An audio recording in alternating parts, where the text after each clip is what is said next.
You tuned into the right place. Welcome to the rain. Golden Queuing. H2.0. Yeah. Yeah. You're looking for a diamond, found a treasure in the rough. Tired of all the noise, cause you finally had enough. I'm here to build a movement on a mission for the nation. Dropping gems of knowledge, killing all the hesitation. We fighting for the truth, yeah, we fighting for what's right. Building unity and shining up a brand new light. It's a variety channel, but the vision's crystal clear. Pushing us all forward, conquering the doubt and fear. Welcome to the Queendom, it's 2.0 on your screen, where the content's real and smart and funny in between. This is more than just a stream, it's a platform for the change. Time to elevate the game and rearrange. If you're ready for a vibe that you can feel and trust, joining in the movement is a definite must. This ain't just another channel talking smack behind the screen. It's a spotlight for the creators, building up a better scene. Spreading radical love, that's the message in the code. Helping everybody carry up a heavy load. From social justice issues to the laughter that we need. Planting seeds of progress, watch them grow from just a seed. This is authentic, this is raw, this is everything you saw. Welcome to the battle that is truly being fought. Ooh, so come with your respect and see the real effect. Cause I protect my own right here on the throne. Don't make me envy. Unleash the dragon.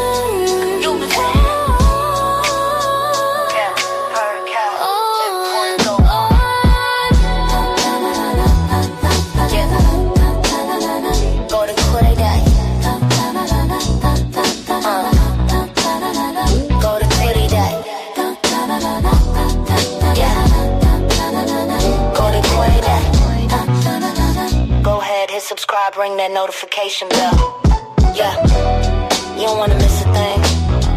Welcome to the family.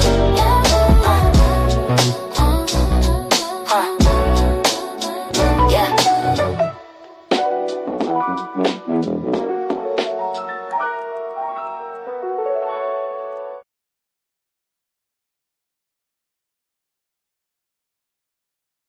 They thought we were sleeping, but the spirit is moving. One weekend only lost a fox in the DHS. Yeah. She was playing checkers while we dealing with this mess. And it's Pretti in the street, nursed with illegal heat, hosted in a holster, but they killed him for the feast. Stranger to the cities, call it metropolis war. You're knocking down the Constitution on the bedroom door. AOP is split, master screaming, what's the price? Juana Luma's on the stand, yeah, she's skating on the ice. Oh! Can I get a witness? They stripped the bill, they removed the clause. Crockett in the room, she's following the laws. Can I get a time? Yeah, he's feeling on the floor. They want the total search, we're coming with the best.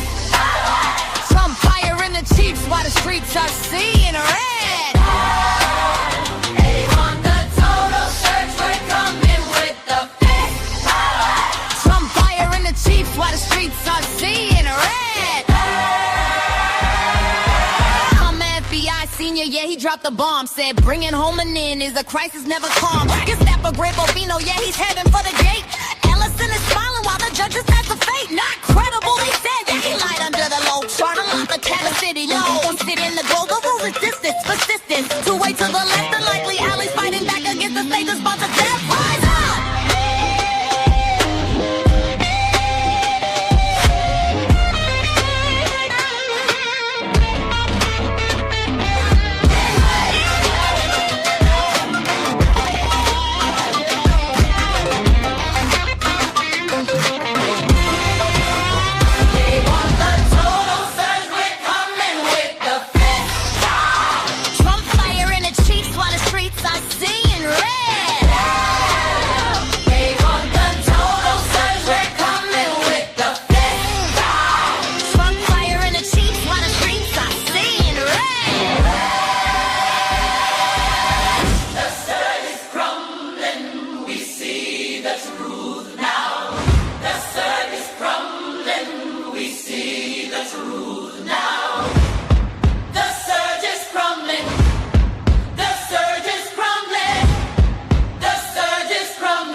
Hey y'all, what's up? What's up? What's up? It's your girl Golden. I am back with another video.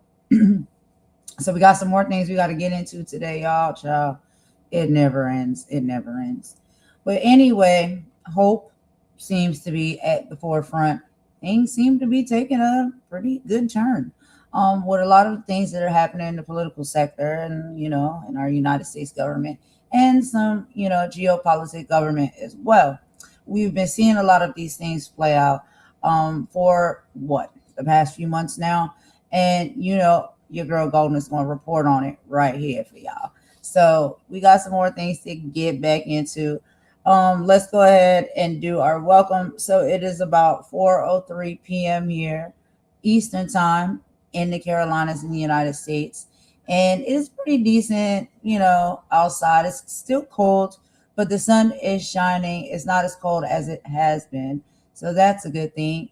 And it's been a pretty chaotic day, but we make it through, right? That is just life sometimes, child. We go through our ups and downs, and things sometimes can get a little bit crazy, but we power through it, and we come out on the other side. And I say that, and that could not ring more than true when it comes to a lot of what we're seeing here in the political sector and the government stuff. So, we have to keep our faith strong, and we have to keep our hope alive that everything is going to be okay. It's going to work out. Sometimes it just don't seem like that while things is going down, but it will. It really will. But anyway, y'all, I hope you guys are having a great day in whatever respectful time zone it is that you're in, whether it's morning, afternoon, evening, or night. I hope your day has been a good one and is still going good for you. But we're going to go ahead and get into a few of these topics on today's live, y'all. So let's just talk about it, y'all. We're going to break down the chaos, the betrayal, and the gold medal of lies. Okay, so first on the docket, we have to talk about, which is disgusting, this assault on Representative Ilhan Omar. The attack on the evening of January 27, 2026, during a packed town hall in North Minneapolis, 55-year-old Anthony Kazaramikzak, I don't even think I'm saying his name right, rushed the podium and sprayed Representative Omar with a syringe with some type of foreign liquid. Witnesses described a foul vinegar-like chemical-smelling odor. The attack occurred literally seconds after Omar called for the impeachment of Kristi Noem. Refusing to be intimidated, Omar stayed on the stage declaring these being a-holes aren't going to get away with it, and continued taking questions for another 30 minutes. I have that video to show you guys. I love her energy when it comes to that. But hours after mocking Omar, at a Iowa rally, President Trump responded to the assault by basically suggesting she staged the incident. Wow. Then we're going to go ahead and get into Trump's White House and freefall. The Miller-Noem Civil War. The administration is fracturing. Secretary Kristi Noem is reportedly leaking to the press, blaming Stephen Miller for the domestic terrorist rhetoric that fueled the backlash over Alex Pretti's unaliving.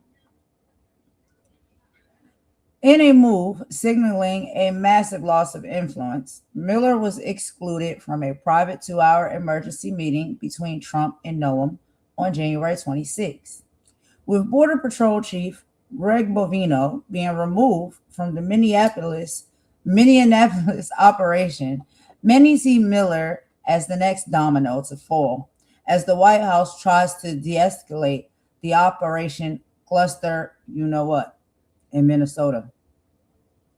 Then we're also going to get into a little bit more about Kristi Noem and something that was said by famous comedian D.L. Hughley, who called her the gold medalist of lying.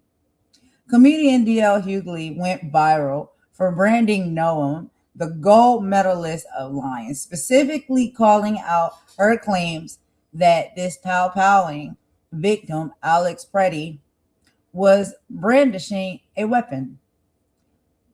A leaked CBP watchdog report has since confirmed that Pretti never even drew his pow weapon and was tackled while it was still holstered. This direct contradiction is fueled in the impeachment fire, with over 160 House Democrats and even some Republicans, like Lisa Murkowski, they're now calling for Kristi Noem's head. We also will be getting into the NRA and their silent retreat, cowardice under pressure. The NRA is facing a PR nightmare because this victim, Alex Pretti, was a legal concealed carry holder, the group's usual good guy with a pow. The narrative clashing with their loyalty to Trump's administration is becoming very questionable. And here are the double standards. Critics are slamming the NRA for cowering and refusing to defend the Second Amendment rights of a citizen that was pow by federal agents, proving their advocacy as a political cutoff point. So we'll be getting into all of that on this live this evening, y'all. And per usual, we'll have some videos and some audio that I'm going to show you guys. I hope y'all like my intro song when we came in. I think it went kind of hard. I like the beat of that song. But anyway, y'all, let's go ahead and get into our first coverage, okay? So let me go ahead and get all of this set up for you guys. We are going to get into how this NRA is cowering in the face of threat. And again, y'all, none other than Reese Waters is going to be the one that's going to bring this to the forefront for us all to hear and listen to. If you guys have not subscribed to Reese Waters' channel or checked out any of his videos, please do so right away. It is a great platform. The videos that he makes, he adds a lot of politics, intellect, and comedy all included in one maybe 30 to 40 minute sit down. I wish I could keep my numbers that low. Y'all know I talk a lot. But y'all, if y'all have not checked out Reese Waters, please check him out. He's a really, really decent person with a lot of great integrity, and his commentary on this political stuff couldn't be further from the truth. And we get a nice dose of comedy with it as well. So let me go ahead and get this up on the stage for y'all real quick. And we'll get into this video. And we can listen together, y'all, and see exactly what is happening. But basically, this report in this video here is the NRA cowers in the face of threat. Reese Waters says, NRA, where are you at? These aren't even black victims you're ignoring this time. Prominent Republicans and gun right advocates helped elicit a White House turnabout this week after bristling over the administration's characterization of Alex Pretti, the second person who was unalived this month by a federal officer in Minneapolis, as responsible for his own unaliving because he lawfully possessed a weapon. The unalived produced no clear shift in U.S. gun politics or policies, even as President Donald Trump shuffles the lieutenants in charge of his militarized immigration crackdown. But important voices in Trump's coalition have called for a thorough investigation of Pretti's unaliving, while also criticizing inconsistencies in some Republicans' Second Amendment stances. If the dynamic persists, it could give Republicans problems as Trump heads into a midterm election year, with voters already growing skeptical of his overall immigration approach. The concern is acute enough that Trump's top spokesman sought Monday to reassert his brand as a staunch gun rights supporter. What do y'all think? I don't see it. But let's go ahead and get into this video, y'all. And again, those are the words from Reese Waters. So let's go ahead and play some of this video here. And I'm going to let y'all see how he breaks it down so smooth. Let's get into it. Today, there's a report of an ICE officer getting his finger bit off. And then, unfortunately, a deranged individual that came in to cause max damage with a loaded pistol with an extra mag that was completely loaded was shot and killed. How much more does this got to go on before the Democrat leaders there take responsibility for their words? Hey, NRA, what's that about? What's that about? Being a gun owner? That's crazy. That's crazy. I can't imagine him showing up to one of the, you see all these loaded magazines? You see, I should have zoomed.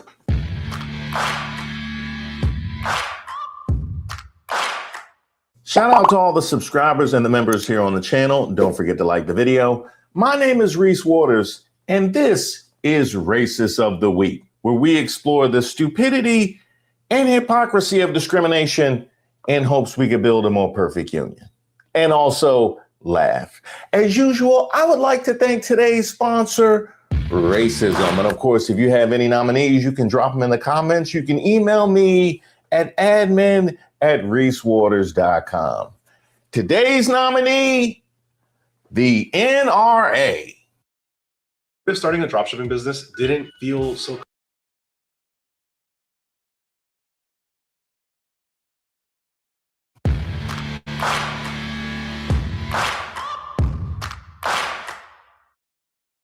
Hey, why you got your shoes off? I said the NRA. National Ringtone Advocates. That ain't got, why it's always about feet with y'all? No, the National Rifle Association. And you know what? I got something y'all should see. It's like Call of Duty. So cool, huh? It's like Call of Duty. Pretty cool, huh? Because it's a game to them. Here in Nashville in 2024, we had 8 Nazi marches come through town. Marched right by my apartment in one of them. Last year, there were none because all of these are working, guess where? Neo, KKK, the Proud Boys. This is where they all are, treating this like it's a game. Like it's a game. And if you dispute her assertions, feel free to look at the recruiting documents and all of the literature that's been pushed out by DHS to recruit for ICE. What's that? It was the military. It was the gun range and NASCAR. That's where we're getting our patriots. It's like Call of Duty. That's the level of discretion we're talking about right here. And it stands to reason why they're coming for Kristi Noem's head, because they might mistake her for a muskrat or something. But I can get why she rocked with them, because that's the same mentality she takes towards her ranch at home. It's like Call of Duty. So, NRA, in a scenario where you have a force with wide sweeping powers that's pushing forward with a low bar to entry, that's saying things like it's like Call of Duty, naturally the Second Amendment would be something that you would want to advocate for at a time like this. Now, wouldn't it? It looks like the right-wing narrative is now that ICE is allowed to kill American citizens if they legally own a firearm. From the president, this is the gunman's gun loaded with 2 additional full magazines and ready to go. What is all that about? Where are the local police? Why weren't they allowed to protect ICE officers? Yada, yada, yada, Ilhan Omar, fraud, and illegal aliens. I think he said something about the size of his rallies in there too, and they're eating cats and dogs. And we heard similar rhetoric from Kristi Noem. That's right. She's so full of vice, we had to hear it twice. An individual approached U.S. Border Patrol officers with a 9mm semi-automatic handgun. The officers attempted to disarm this individual, but the armed suspect reacted violently. NRA, what was it? Huh? You like me watching the NFL playoffs, waiting for Lamar Jackson, Patrick Mahomes, or Josh Allen to step in? Like, is this really what we're gonna do for the Super Bowl? This is it? Wow. Wow, NRA. And because this is MAGA and there's always a video, here is Kristi Noem supporting the Second Amendment. You know, when all of the money exchanging hands was working properly. Because I wanted to talk about how the Constitution guarantees us the individual's right to keep and bear arms. And that's why I strongly support the Second Amendment. This right isn't abstract to me. It's part of my family's heritage and it's my state's culture. I'm a gun owner, a member of the Congressional Sportsmen's Caucus. I'll continue to fight and defend this right for the people of South Dakota and for our way of life. You know, the Second Amendment has been described in many different ways over the years, but some of those are such as it is there to support our natural rights of self-defense. It's there for resistance of oppression. It even was described as a civic duty to act in concert to defense in the defense of the state. These are all reasons that we need to make sure that we're continuously talking about the benefits of this right, what it means to mothers and fathers who are protecting their families, and what it means to us growing up in a country where people sacrificed, bled, and died to protect the rights that we have. And you know what? Because it's just so much fun to dump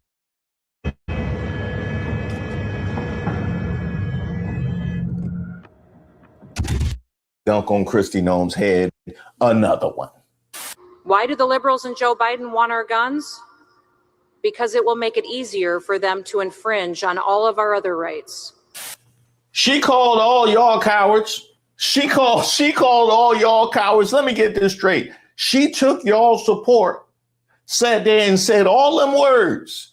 And now she's head of an agency pushing into people's homes with no warrant. And when somebody ends up dead, blaming them for being a gun owner. She called all y'all out like a straight duel. And we're not doing the slapping with the gloves neither. No, this at high noon. And because it's so much fun just to showcase MAGA's just blatant hypocrisy. Mark Wayne, you want to come on down?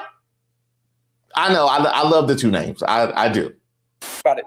Today, there's a report of an ICE officer getting his finger bit off, and then unfortunately, a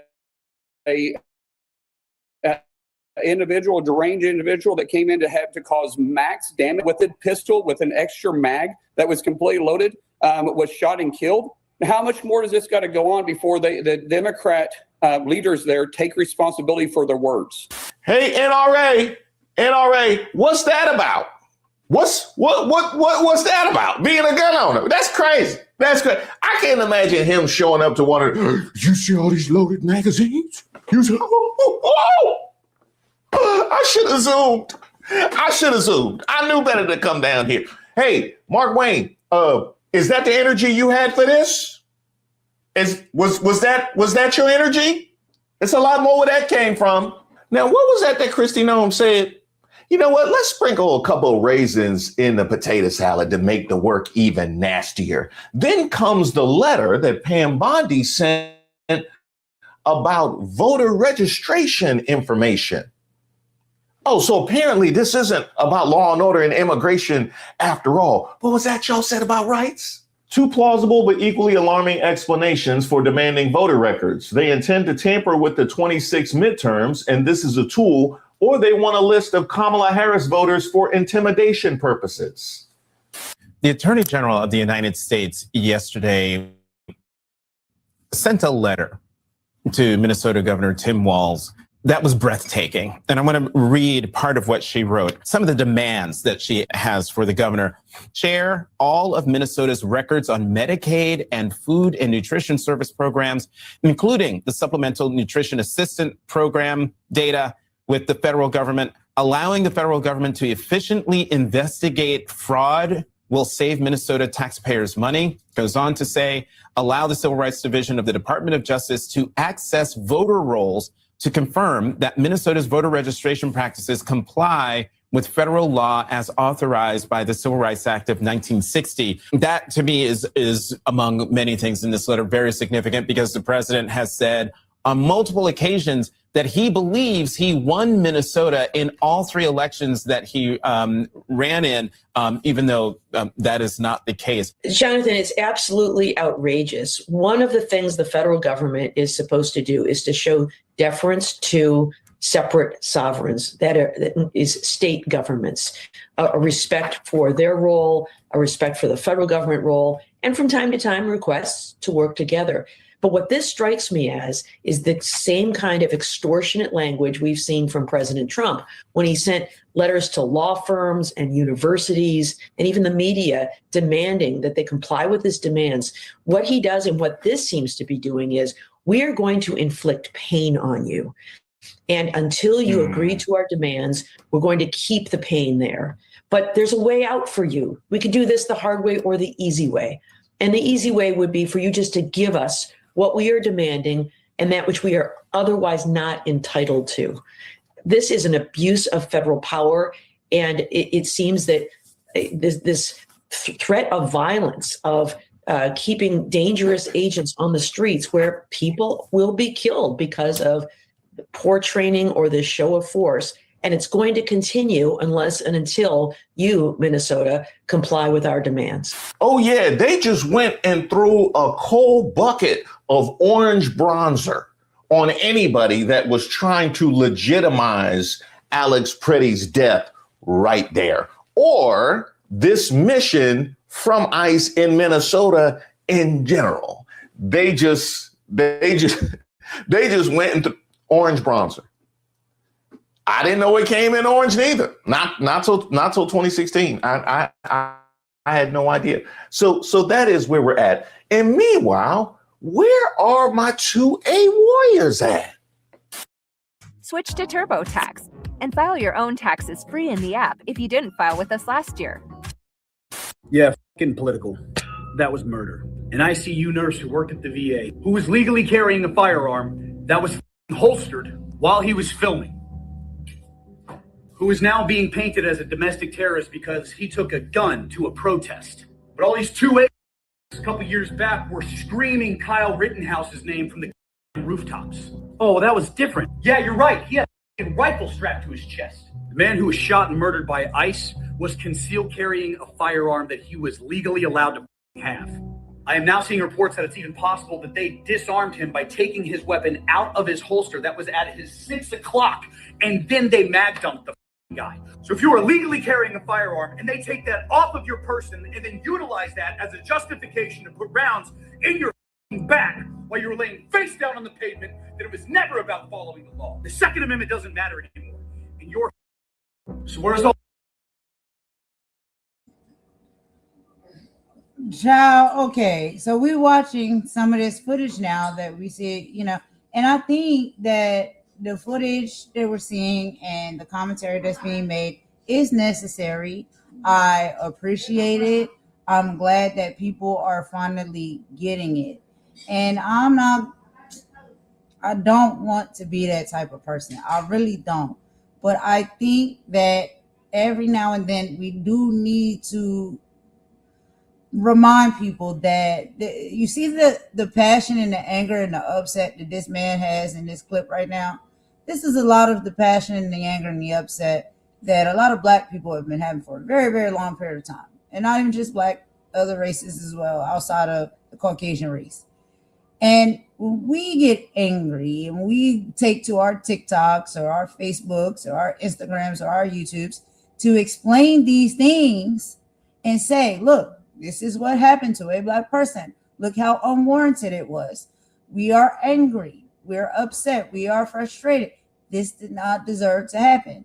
I just hope now we're getting to a place where it comes to us as a people, as a human race, that we understand together now that anger, that feeling that is deep inside, that has to come out when we see these injustices happening. And we have to bear witness to them by watching them on the TV or the news station, or maybe it's a, independent person who captured it on their cell phone and posted it on their social media platform. And we watch these things, and not even just when it comes to media. Sometimes we stand on the streets and see it in raw time, just like those people saw. And I'm not saying that it's right for anybody to have to experience that or witness that or go through that. But what I'm saying is I just hope that we are moving forward as a people where we're getting to a point where we understand with any human being, despite their race, this is never okay to watch these things play out. and see these things happening. And one of the people who have been trying to show and speak and explain to other people for a very, very long time what it's like to watch that with your bare eyes, what it's like to record that on your cell phone, what it's like to see that on the news station. It hurts. It hurts and it tears you to pieces because it never should happen. It's not right. But we're seeing now there is, an uptick of people that, they're starting to feel bad about these things, and rightfully so.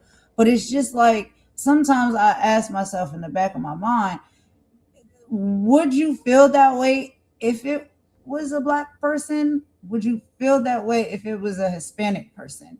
Would you have that same level of anger in your body, in your system, that same level of outrage? Because we never seem to see people having that same level of outrage when it happens to Black people or Spanish people or Asian people.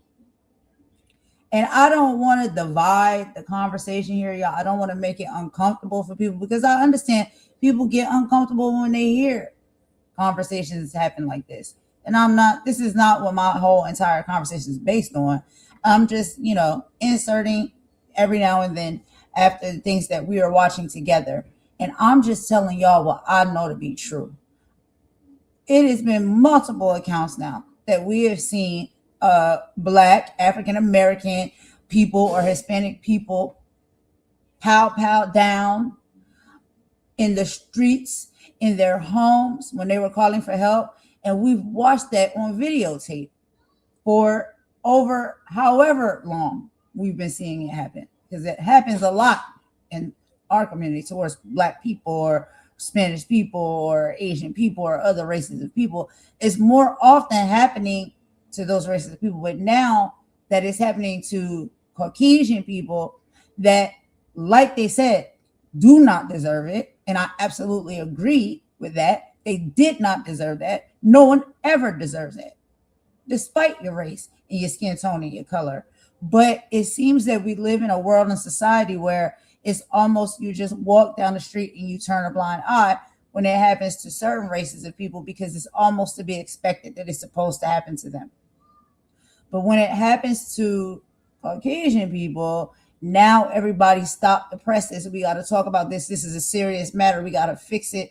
This is wrong. This should not be happening. It should never happen.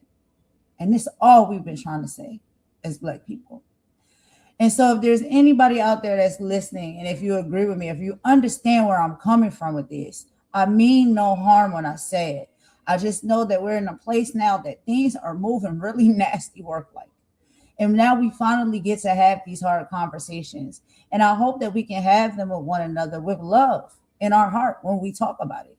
Because there's no, oh, this is what they get. Oh, this is what they deserve. No, I would never say that or feel that way, because that's not how I move and I operate.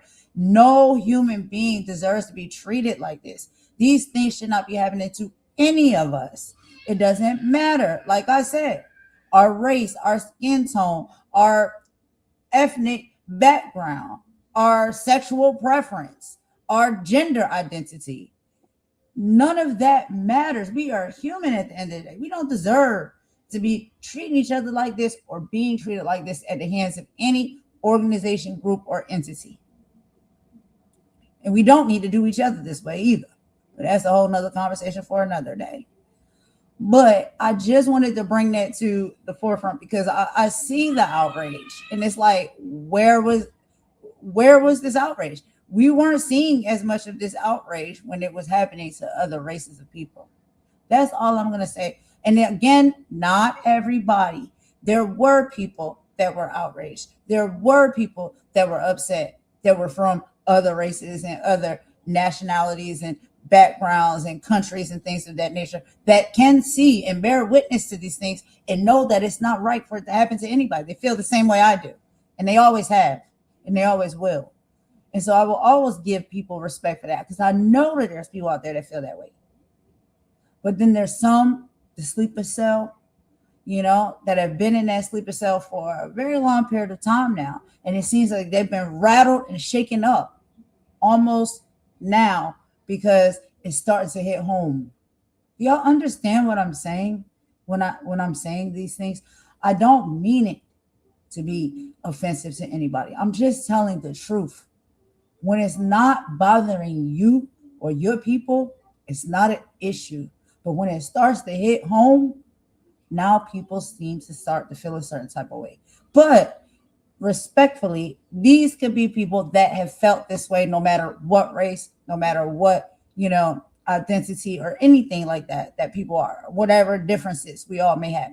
These could be people that would have been equally mad when they seen what happened to George Floyd.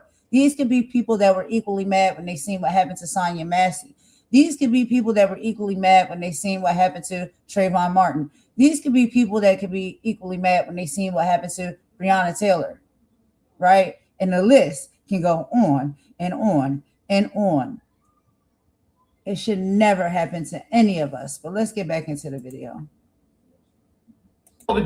Don't tread on me two-way, gun-toting, boot-licking tards. Or is it just when it's not on your side? So I'm done playing the middle ground. I'm done making first aid videos that just might help, that can be seen by both sides. Trump, ICE, we are not mad enough. Now, mind you, it's not like I'm asking y'all to come out in defense of Keith Porter or anything like that. We know what it is when it comes to us and guns. That's really the only time you've ever supported regulations is when we showed up to the gun range. Keith Porter. Keith. Of course you ain't heard of him. Last week, a man named Keith Porter was killed by an off-duty ICE agent, but you probably haven't heard his name. And while part of that may be because of the ICE agent being off-duty rather than on-duty with a large crowd, we also know the biggest reason why this exists. Keith Porter is a Black man, and Black men, Black women that get killed by agents, officers don't get the same amount of national attention. Many people online have been very angry at me and other Black people for saying not to use the phrase "say her name" when it comes to Renee Good. And this is part of the reason. It has taken 7 days for the average person, and not even the average person, but for people online to find out about Keith Porter, while most people across the country know who Renee Good is within 24 hours. Within 24 hours, people have started marching for her. They have been sharing the stories of her families. They have been talking about her, sharing posters, memorializing her, making sure that she is known. Meanwhile, Keith Porter's family, they've been struggling to get into the news cycle. They've been struggling to have any conversation. And the same defense that ICE agents are using to justify killing Good is the same defense that they're using for justifying killing Porter. They say that he had a weapon and that he pointed it at them first, despite the fact that nobody on the scene concurred that, aside from the officer who shot him. But at the end of the day, this is racist of the week now, isn't it? And there's a reason why I chose this particular platform, because it's not about you guys defending 2A and the toothlessness of all of your rhetoric. It's when you decide to pop up and when you don't. Well, ICE has murdered another American citizen in Minneapolis. As old Texas Paul, hope your coffee's as good as mine. Hell, I hope it's better. I really do. Please forgive if there's wind noise. Alex Pretti did nothing wrong. He was just filming. Video shows he had a camera in one hand, nothing in the other. He was exercising his right as an American citizen to carry a concealed weapon, but he never touched it. He never touched it. And before they shot him, they took it from him. They murdered him on the ground in the streets of Minneapolis. Now, I've been digesting this all day long in the hopes of coming up with something unique to say. But I can't. It's the same old shit. MAGA is ICE. And MAGA and their Second Amendment shit has always been just that, shit. It's never been about American citizens protecting themselves against a tyrannical government. It's always been about arming white supremacists. That's what it's always been about for MAGA. And you know it because they're out there on social media right now joining in the chorus because our government is slandering and libeling Alex Pretti. They're calling him a dangerous terrorist because he was exercising his Second Amendment right. Never touched his gun, only filmed. They beat the shit out of him and shot him on the street, and our government is slandering and libeling him. And MAGA are joining in the chorus. We are not the same. We are not the same. Democrats have always stood up for the Constitution. Hell, Democrats have always stood up for children. Who's screaming for the release of the Epstein file? Democrats. Republicans don't want to see them. They found out cult daddy's in there. Oh, no, they don't want to see that shit anymore. Them kids. Even though never stop kids. And they know it. Now, NRA, you can feel free to prove me, that gentleman, and everybody else dragging y'all on the timeline wrong. I mean, other people have. From the National Association for Gun Rights, thousands of Americans have gathered across the country to support Second Amendment rights, some openly and some concealed, armed without incident. Hundreds in Virginia just last week. The mere presence of a firearm is not evidence of criminal intent. Anyone who claims to be pro-gun should never suggest otherwise. Gun owners do this peacefully every time a blue state tries to pass gun control. NAGR, they go by Nagger. I don't like that. We're going to go with NAGR. I was rocking with you. You ain't have to. What blue states got to do with this? Make your point, and keep it pushing. Hey, trying to, you know what I mean? Trying to congratulate them, and then they go, we gotta make sure we throw something in. But all right, y'all. So we have reached the 43-minute mark. So we're gonna go ahead and take a quick song break. After this song break, we will finish the rest of the commentary here from Reese Waters, of course, and then we will move into the rest of the topics that we have for the live today, y'all. So I will meet y'all over in the comments. If y'all like to meet me over there in the chat, let's take this song break and we'll be right back.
The mission of the television, spitting division, a mental prison, got the youth chasing likes, addicted to the feed, ignoring the hunger, the fundamental need. They building paper idols on a digital stage, putting our future daughters in a virtual cage. Now we gotta break the cycle, gotta cut the cord. The real word is powerful, mighty even the sword. So we teach them about their history, teach them about their grace, teach them about the power, every single face. We are human, blood and bone and soul. With the right to be made, the right to be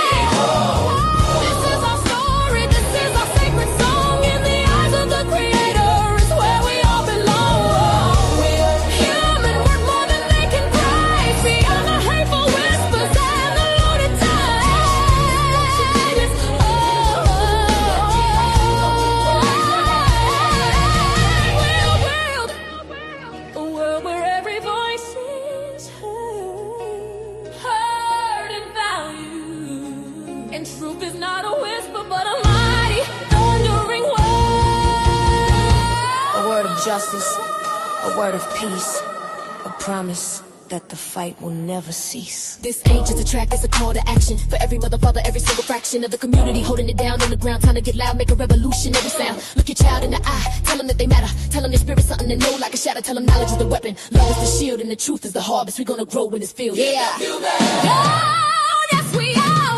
We got to be.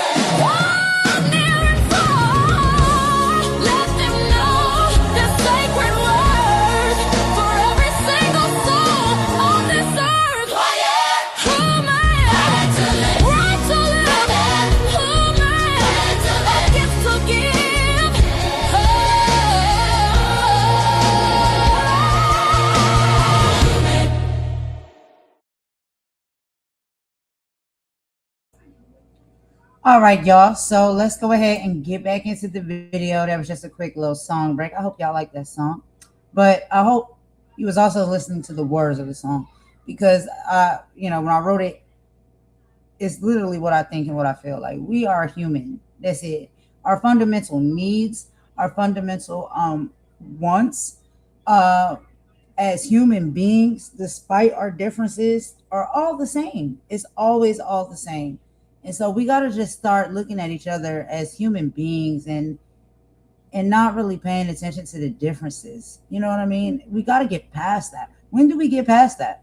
But anyway, let's get back into the video. NRA, you got Nagger out here staking out the ground that y'all claim to occupy. And where y'all at? Oh, they say something? Here we got one. In response to FA U.S. Attorney Bill Asaley, if you approach law enforcement with a gun, there's a high likelihood they will be legally justified in shooting you. Don't do it. To which, from the NRA, this sentiment from the first assistant U.S. attorney for the Central District of California is dangerous and wrong. Responsible public voices should be awaiting a full investigation, not making generalizations and demonizing law-abiding citizens. Pouring more into social and search, Dave just realized that it brings less with every. Okay, NRA, that's like a baby lamb. It's like a baby lamb step. Okay, they walked it back. For months, radical progressive politicians like Tim Walz have incited violence against law enforcement officers who are simply trying to do their jobs. Unsurprisingly, these calls to dangerously interject oneself into legitimate law enforcement activities have ended in violence, tragically resulting in injuries and fatalities. As there is with any officer-involved shooting, there'll be a robust and comprehensive investigation that takes place to determine if the use of force was justified. As we await these facts and gain a clear understanding, we urge the political voices to lower the temperature to ensure their constituents and law enforcement officers stay safe. Do you think whoever posted that first tweet that adhered to all of their stated virtues got fired? You think they got fired? They will. What are we doing? Standing on business? That's crazy. They talking about a robust investigation after we saw mass resignations in the aftermath of Renee Good because there was no investigation, and Minnesota is having to sue because of evidence that was destroyed in the case of Alex Pretti. They talking about a robust investigation. Then want to take shots at Tim Walz and radical progressive politicians while a man lies dead who did nothing, who is supposed to be one of their constituents. Now you see exactly who they are and where they stand. And there's a reason that they got ate up in the comments.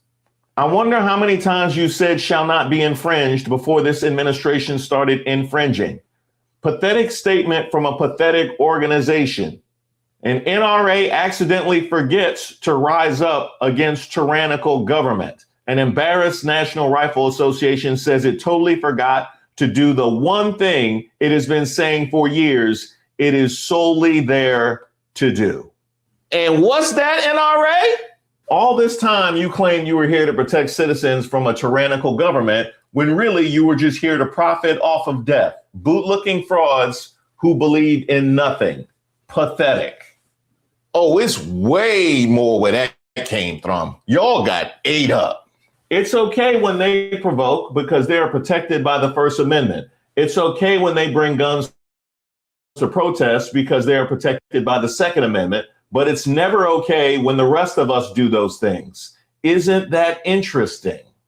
I legitimately would be embarrassed for y'all if this wasn't such a serious infraction. Like if this wasn't so disgraceful, I would be embarrassed for you. So from y'all, anytime we see any type of mass shooting, preserving the right to bear arms, when we see a legitimate atrocity, we get to hear from the NRA. But in a moment, one of theirs lies dead and is demonized just for being a gun owner. We get attacks at radical politicians, Tim Walz, and let's wait for an investigation we know will never come, headed by Kristi Noem. Sad ain't the word. Gun rights groups and legal experts question Trump administration's stance on the Second Amendment after shooting. Claims by the Trump administration officials that the man fatally shot by a federal agent in Minneapolis lacked a right to possess a firearm and that his killing was justified are being dismissed by legal experts and assailed by gun rights groups ordinarily aligned with the president. The rhetoric from Trump law enforcement officials, including his FBI director and the top Border Patrol agent, goes against the decades-long GOP effort to throttle gun control rules. Well, at least somebody said something. You got the people out here doing the work, using basic logic and reason, while y'all collect all these donations to hide behind whatever Trump wants to do and say. And that is never a safe place to be. We have seen how pick me works with Trump. Matter of fact, hey, NRA, y'all see about the call he did with Walz? Now all of a sudden they want to de-escalate. Now all of a sudden they want to de-escalate after all of that rhetoric that they had said previously. Meanwhile, y'all showed y'all whole. I asked militiamen who attended Monday's Second Amendment rally armed in Richmond, Virginia, how they felt about the shooting of Alex Pretti yesterday. I've been open carrying at rallies since 2019. There's zero difference between this man carrying his firearm at a protest than me or my boys carrying at a protest. The First and Second Amendments do not stop where politics and opinions differ. Hey, somebody call the NRA. They still hiding? My take on the situation, the ICE shooting that occurred yesterday was not justified in my view. The man who was killed was lawfully carrying, was recording the operation. And so think of it as like a TV ad with a catalog component where seen helping a woman who had been pushed to the ground. None of those actions justified a lethal response from federal agents. Exercising the right to film law enforcement and the legal right to carry a firearm should not cost someone their life. ICE escalated when they should have de-escalated, and accountability is needed. You know how embarrassing it is when you have individual people coming out and stating the thing that your whole reputation and brand is based around while you hide. You know who really needs to see this is all of those militiamen and all the people out, what they said about the send this to Nagger. Because we might have a let them fight situation a little while later. Hey, we got a let them fight situation going on right now, because that's the thing. When it comes to this administration, they will continue to push the bounds of good sense, of true and false, of information and misinformation until you break. It's your choice where you decide to get off. Destroy Alex Pretti's reputation with bullshit accusations. My name is Frederick Pogue. I was a corporal in the United States Marine Corps Reserves. Matt Gordon, Sergeant, United States Marine Corps. I was in from 2002 to 2011, and I am a patient at the Syracuse VA. Anthony Robinson, E5, United States Marine Corps. My name is Curtis Register. I was a major in the United States Marine Corps, serving from 2011 to 2021. The Manchester VA system and its nurses helped save my life. Kristen Cravens Hutton, United States Army, Corporal. David Hutton, Sergeant First Class, retired Army. Melissa Corrigan, United States Navy, Petty Officer Second Class. I want to talk about Alex Pretti. The man shot and killed by federal agents in Minneapolis this morning. He was a nurse with the United States Department of Veterans Affairs. Alex took pride in taking care of his veterans. All of us are gutted by his death. Whether you knew Alex Pretti or not, every veteran who knows VA nurses should be outraged by his killing. And that's why we as veterans must speak up. Because already Trump and his goons are trying to destroy Alex Pretti's reputation with bullshit accusations. White House aide Stephen Miller is trying to smear Alex Pretti as a domestic terrorist. I am enraged by the death of Alex Pretti. And let's call it what it is, the unwarranted killing of not just an American we swore to defend, but of a man who dedicated his life to our care. A life cut short by authoritarian brutality. To every veteran, to every American, don't let Trump and Miller dishonor the life of Alex Pretti and his service to America's veterans. They took his life. Don't let them take his name. And shout out to those veterans for calling it what it is. On Saturday, all of us witnessed from multiple angles federal agents murder Alex Pretti. In the days since, we have had to listen to the ghouls in this administration tell us that what we saw with our own eyes is not what we saw, telling us not to believe our own lying eyes. Others in this administration have taken this opportunity to say that because Mr. Pretti was legally carrying a firearm, a constitutional right given to him by the United States Constitution, a right that he has as a Minnesotan, that he deserved to die, that was reason enough for him to be executed. Now, I have been a gun owner my entire life. I shoot competitively. I carry on occasion because it is my right as an American and my right as a Mainer. And to watch people in a party that for years has screamed about protecting the Second Amendment, to turn around and say that because this man had a holstered legal firearm, he deserved to be murdered by federal agents, is the height of hypocrisy and the height of unconstitutional behavior. We watched that video, and then we consider they did.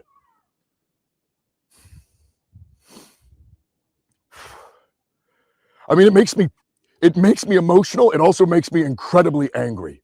This is an...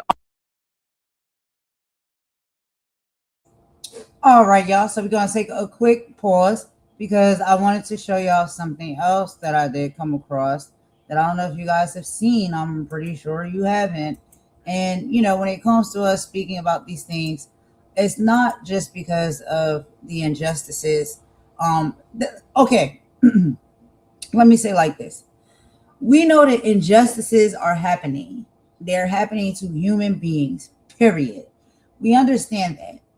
But we also understand that for a very long period of time, injustices have been happening to a certain demographic and race of people, where the same, like I said before, and like y'all heard me say, outrage and coverage has not been brought to the forefront. So I want y'all to listen to this story real quick. I want y'all to remember what we just heard about all of the people that have been speaking and making statements about what has happened, not to take away from what has happened to these people, but I want to add y'all in just a little bit more sugar in the Kool-Aid, because I want y'all to understand that when there's sometimes different responses coming, you know, in different directions from, let's just say it, Black people, this is the reason why. And I want y'all to listen to this, and I want y'all to compare. And y'all let me know what y'all think. And I think a lot of this you will not even know. you won't know about at all. But let me go ahead and play it for you real quick. Trayvon Martin continues to draw national attention. Today, we look at another controversial shooting of an African-American male that has received far less scrutiny. On the morning of November 19th, a 68-year-old former Marine named Kenneth Chamberlain with a heart condition accidentally pressed a button on his medical alert system while sleeping. Responding to the alert, police officers from the city of White Plains, New York, arrived at Chamberlain's apartment in a public housing complex shortly after 5 a.m. By the time the police left the apartment, Kenneth Chamberlain was dead, shot twice in the chest by a police officer inside his home. Police gained entry to Chamberlain's apartment only after they took his front door off its hinges. Officers first shot him with a taser, then a beanbag shotgun, and then with live ammunition. Police have insisted the use of force was warranted. They said Kenneth Chamberlain was emotionally disturbed and had pulled a knife on the officers. This is David Chong, Public Safety Commissioner in White Plains. The officers first used an electronic taser, which was discharged, hit the victim, and had no effect. While the officers were retreating, the officers then used a shotgun, a beanbag shotgun. Relatives of Kenneth Chamberlain have questioned the police portrayal of events that led to his death. And they say audio and video recorded at the scene back up their case. According to the family, Kenneth Chamberlain can be heard on an audio recording of his call to the medical alert system operator saying, quote, "Please leave me alone. I'm 68 with a heart condition. Why are you doing this to me? Can you please leave me alone?" Officers allegedly responded by calling Chamberlain a racial slur while urging him to open the door. The audio recording of the incident has not been made public and remains in the possession of the Westchester District Attorney's Office. In early December, Kenneth Chamberlain, a retired Marine, was buried with military honors. The family posted video of part of the ceremony.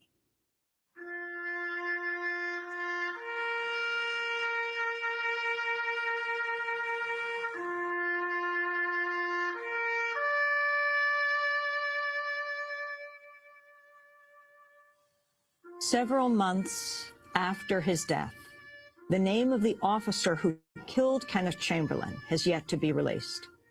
The DA has vowed to convene a grand jury to determine if any of the officers should face charges.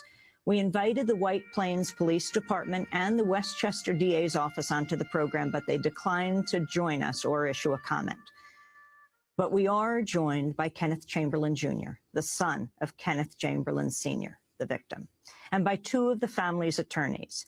Mayo Bartlett is the former chief of Bias Crimes Unit of the Westchester County District Attorney's Office and the former chair of the Westchester County Human Rights Commission. Randolph McLaughlin is a longtime civil rights attorney. He teaches at Pace Law School. We welcome you all to Democracy Now! Our condolences to your family, Kenneth Chamberlain, on the death of your father. Tell us what you understand happened early in the morning of November 19th. Well, it's my understanding that, from what I've gathered right now, that my father accidentally pushed his medical pendant around his neck. He could have possibly turned over on it. We don't know. We can only speculate about that. Why did he wear it? He has a heart condition, and he also suffered from COPD. And when the pendant was triggered, you're holding that yes, in his hand. This is his pendant right here. It was triggered, and the medical company, there's a box inside his home. The medical company asked him if he was all right. They didn't get a response. So automatically, if you don't get a response, they send medical services to your house. Inform the police that they are responding to a medical emergency, not a crime. And once they arrived at my father's home, my father did tell them that he was okay, but for some reason they wanted to gain entry into my father's home. I don't know why. And in the audio, you hear my father telling them that he's fine. Now, this is an important point, that there was audio going on throughout this between the firm and your father. Correct. And so much of the of the activity of the police was caught on this audio. Yes, it was. So the box on the wall records everything. It's actually a box that just sat on his table in his dining room area. It just sat there, and it's connected to the phone company. So if he does trigger it, as I said, you hear a loud beeping noise, and then the operator from their central station will come on, and they say, "Mr. Chamberlain, are you okay? You triggered your alarm. Is everything all right?" And of course, if they don't get a response, they then contact. Now you were able to hear this audio because the DA's office allowed you to hear it. How did you? Yes. But it has not yet been released. No, it hasn't. So continue. You hear your father through the door telling the police he's okay. This is about 5 in the morning. Yes. He's saying that he's okay. He's saying that he did not call for them. But they were very insistent. They were banging on the door, banging on the door, banging on the door. So you hear one of the officers say to him, "Well, you triggered your alarm now." He said, "That's because I want you to leave me alone." And they just kept telling him, open the door, let us see that you're all right. At some point, the door was cracked open because the police officers have a taser that has a camera on it, and it also has audio. So you could see where the door was cracked open. So once you've gotten a visual and you've seen that my father is okay, and he's telling you that he's okay, why would you still insist on getting into the apartment? Which is the question that I have. And they weren't responding to a crime. He was sleeping and accidentally triggered his alarm. And the officers then did what? Ultimately, after using expletives and racial slurs, they broke down the door. You can see on the video from the taser that they fired the taser at him. And I'm assuming that both prongs didn't go in. He stood about maybe 8 to 10 feet away from them with his hands down to his side. And at one point, you hear one of the officers say, "Cut it off." And it was at that point they shot and killed my father. They shot him with beanbag also? Well, we didn't see that. So I can't confirm or deny that. Did you hear what the police officers were saying, were shouting to him before they did they take the door off the hinges? They took it completely off the hinges. To get in? Yes. There were no orders given to him once they knocked the door down, though, which you would have expected that they would have given some type of verbal command and said, "Get down on the floor, put your hands up, get against the wall." None of those things were said. And the allegation that he tried to attack them with a weapon first through the crack in the door, and then once they got in the house? I didn't see that. I can't say that it didn't happen, but from the video that I've seen and from what I gathered from the audio, I didn't see where my father attacked them. And he was inside his home.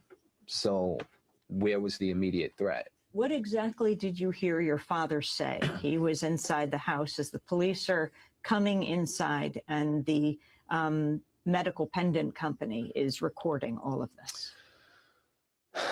I heard several things on there.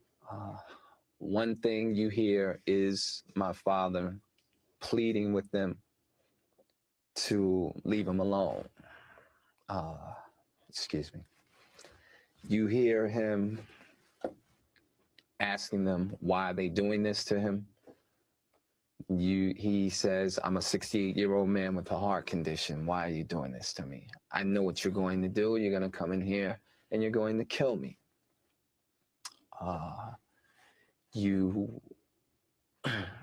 also hear him pleading with the officers again, over and over. And at one point, that's when the expletive is used by one of the police officers. What did they say? Where they say, "I don't give a F." And then they use the N-word. And then, as I said, ultimately, they bust down the door. And it hurts because, as I said, it didn't have to go to that point. You also hear the operators from the Life Aid company call the police station and say that they want to cancel the call Mr. Chamberlain, it's okay. And at one point you hear the officer there at their central office say, we're not canceling anything. They say, call his son, contact his son, and they say, we're not contacting anyone. We don't need any mediators. I'd like to bring in Mel Bartlett, because you're not only an attorney for the family in this case, but you are also a former prosecutor in Westchester County. So you're familiar with police procedures in cases like this. I'm struck by the fact that the identity of the police officer involved has not yet been revealed. That's something that's pretty routine in cases like this, but certainly by this time, because we're talking about an event that happened in November. Absolutely. I think that anybody who lives in the city of White Plains has to ask themselves whether this individual is working right now, and if so, in what capacity. And I think that it's atrocious that that name has not been released, and that the officers involved are not at least on desk duty, some type of modified duty. Looking at it as a former prosecutor, whenever you talk about a use of force, you always look at a use of force continuum, and it's an escalation of force. And generally, police departments have rules and protocols which suggest that you should first start out with a verbal command, if in fact there's even a need to do that. And if that's the least intrusive manner that you can address an issue, and after that it goes generally to a light hands application, and it goes up from there to possibly a baton, pepper spray, possibly a taser. And you use deadly force only when it's necessary to prevent deadly force from being used. And in this case, Mr. Chamberlain didn't have a gun. Mr. Chamberlain, when I saw the videotape, did not have a knife when he was in his apartment. You see a 68-year-old man with no shirt on and boxer shorts and his hands down at his sides, and I didn't see any weapon in his hands there. And the other thing that's troubling to me is the fact that a taser was used at all, because you're there for a medical response. You're not there investigating a criminal act. You are there with the understanding that there may be a person who needs medical assistance. For a man with a heart condition, no less. Absolutely. And so if you understand that, to use a taser, which is going to send significant electricity through that person's body, would be at best reckless, and that alone could cause his death. And the thing that's extremely troubling to me is that, again, the police were not there to respond to criminal activity. They went to the gentleman's house at 5 o'clock in the morning to give him assistance. The only reason that he had the life aid pendant to begin with was so that his family and that he would be comfortable that if something was to occur, he would be able to get assistance. I want to read part of the initial news coverage around the killing of Kenneth Chamberlain Sr. The headline on the News 12 website read, quote, "Officer fatally shoots hatchet-wielding man." The dailywhiteplains.com website posted an article titled, "Police Fatally Shoot Disturbed Man Carrying Knife." The story begins, quote, "White Plains police say an officer discharged 2 rounds, fatally shooting an emotionally disturbed White Plains man who attempted to bar officers from entering his apartment with a hatchet and then turned towards police with a butcher's knife." Randy McLaughlin, would you respond to this? Well, first, one of the problems in a wrongful death case like this is you've got a decedent, a person who's dead, and the police initially put out their spin. And that's a spin. That's clearly a spin. The videotape, there's also a videotape of what happened in that hallway. There's an audio tape. There's a videotape of Mr. Chamberlain when they come at him with the taser. This is a clear violation of criminal law and of constitutional rights. In our country, we have a 4th Amendment that says we're supposed to be secure in our own homes. Mr. Chamberlain wasn't attacking anyone. He was in his home. This idea that he attacked anyone with a hatchet is frankly a lie. That's what it is. It's a cover story to cover up what they've done here. And we're meeting with the district attorney this afternoon of Westchester County to press for a full prosecution of the highest crimes in this state. There's a petition, an online petition that Mr. Chamberlain has put out, and we're presenting that petition to her today as well. It would seem to me that given the fact that they have the audio and the video and they hear their own officers using racial epithets, would immediately say to the brass of the police department, we have a problem here, because that's going to be in court before a grand jury at some point, and that they had a responsibility at that point to begin doing their own investigation of what's going on here. They have so many problems here. Mr. Chamberlain's niece was in the hallway right at the time when they were banging on the door. She said to them, "I'm his niece." They pushed her away. She lived upstairs on the 5th floor. Another officer who was present had a full head-to-toe body shield that could stop bullets. And rather than secure the situation, let's assume for the sake of this discussion that they had a right to see him to make sure he was okay. Okay, so the door's open. You see him there. Why are you entering his apartment? It's kind of like Zimmerman. You provoke a situation, then you respond to it. Oh, I had to use deadly force to protect myself. No, you provoked the situation. You had no right to cross that man's threshold in his home. That's what led to the problem. Last week, New York State Senator Susie Oppenheimer wrote a letter to Westchester County District Attorney voicing support for an investigation into the killing. She wrote, quote, "I ask that you do everything in your power to ensure that there is a full and fair investigation of this incident and that all relevant information is presented to the grand jury for its consideration." She has so far been the only state legislator to speak out. Is this right, ma'am? That's correct. And the thing is, I want to follow on what Randy just said in terms of Mr. Zimmerman. I think that this, and I'm not comparing the two tragedies. I don't like to do that. But what I do think is this. Mr. Zimmerman is a private citizen. This is individuals who are acting under color of law. These are people who are employed by the government to give you assistance. So I think that that's even more egregious than an individual who may exercise terrible judgment or have bias in their heart. And I think that it is a travesty that we don't have any reaction from public officials. And if you simply reverse the roles here, if Mr. Chamberlain had shot at a police officer or harmed a police officer, even if it wasn't with deadly force, if an officer ended up having a bloody nose, in all likelihood, Mr. Chamberlain, 68-year-old, 20-year retired corrections officer and a gentleman who served this country in the Marines for 6 years, would have been charged with a felony assault. And we would have heard from all of our elected officials. They would have talked about him probably in disparaging ways. They would have possibly called him an animal, as sometimes people who are alleged to have committed these crimes are referred to. I'd like to ask you about this issue that they're talking about bringing this case to a grand jury in April. This happened in November. We're talking now 5 or 6 months later that they're impaneling even a grand jury to discuss the fact, not necessarily to, but possibly to charge someone. But it seems to me a long time to wait for even for a grand jury on this. Well, it is a good amount of time, and part of it is an investigatory process, but it is a long time. And the biggest concern I have with respect to the grand jury is that we do not have an opportunity to present information to a grand jury in New York State. The only person who does that is the district attorney's office. So we can't even determine whether they're going to play the audio tape at all, or if so, whether it's going to be redacted. So we're really stuck with a good faith offering.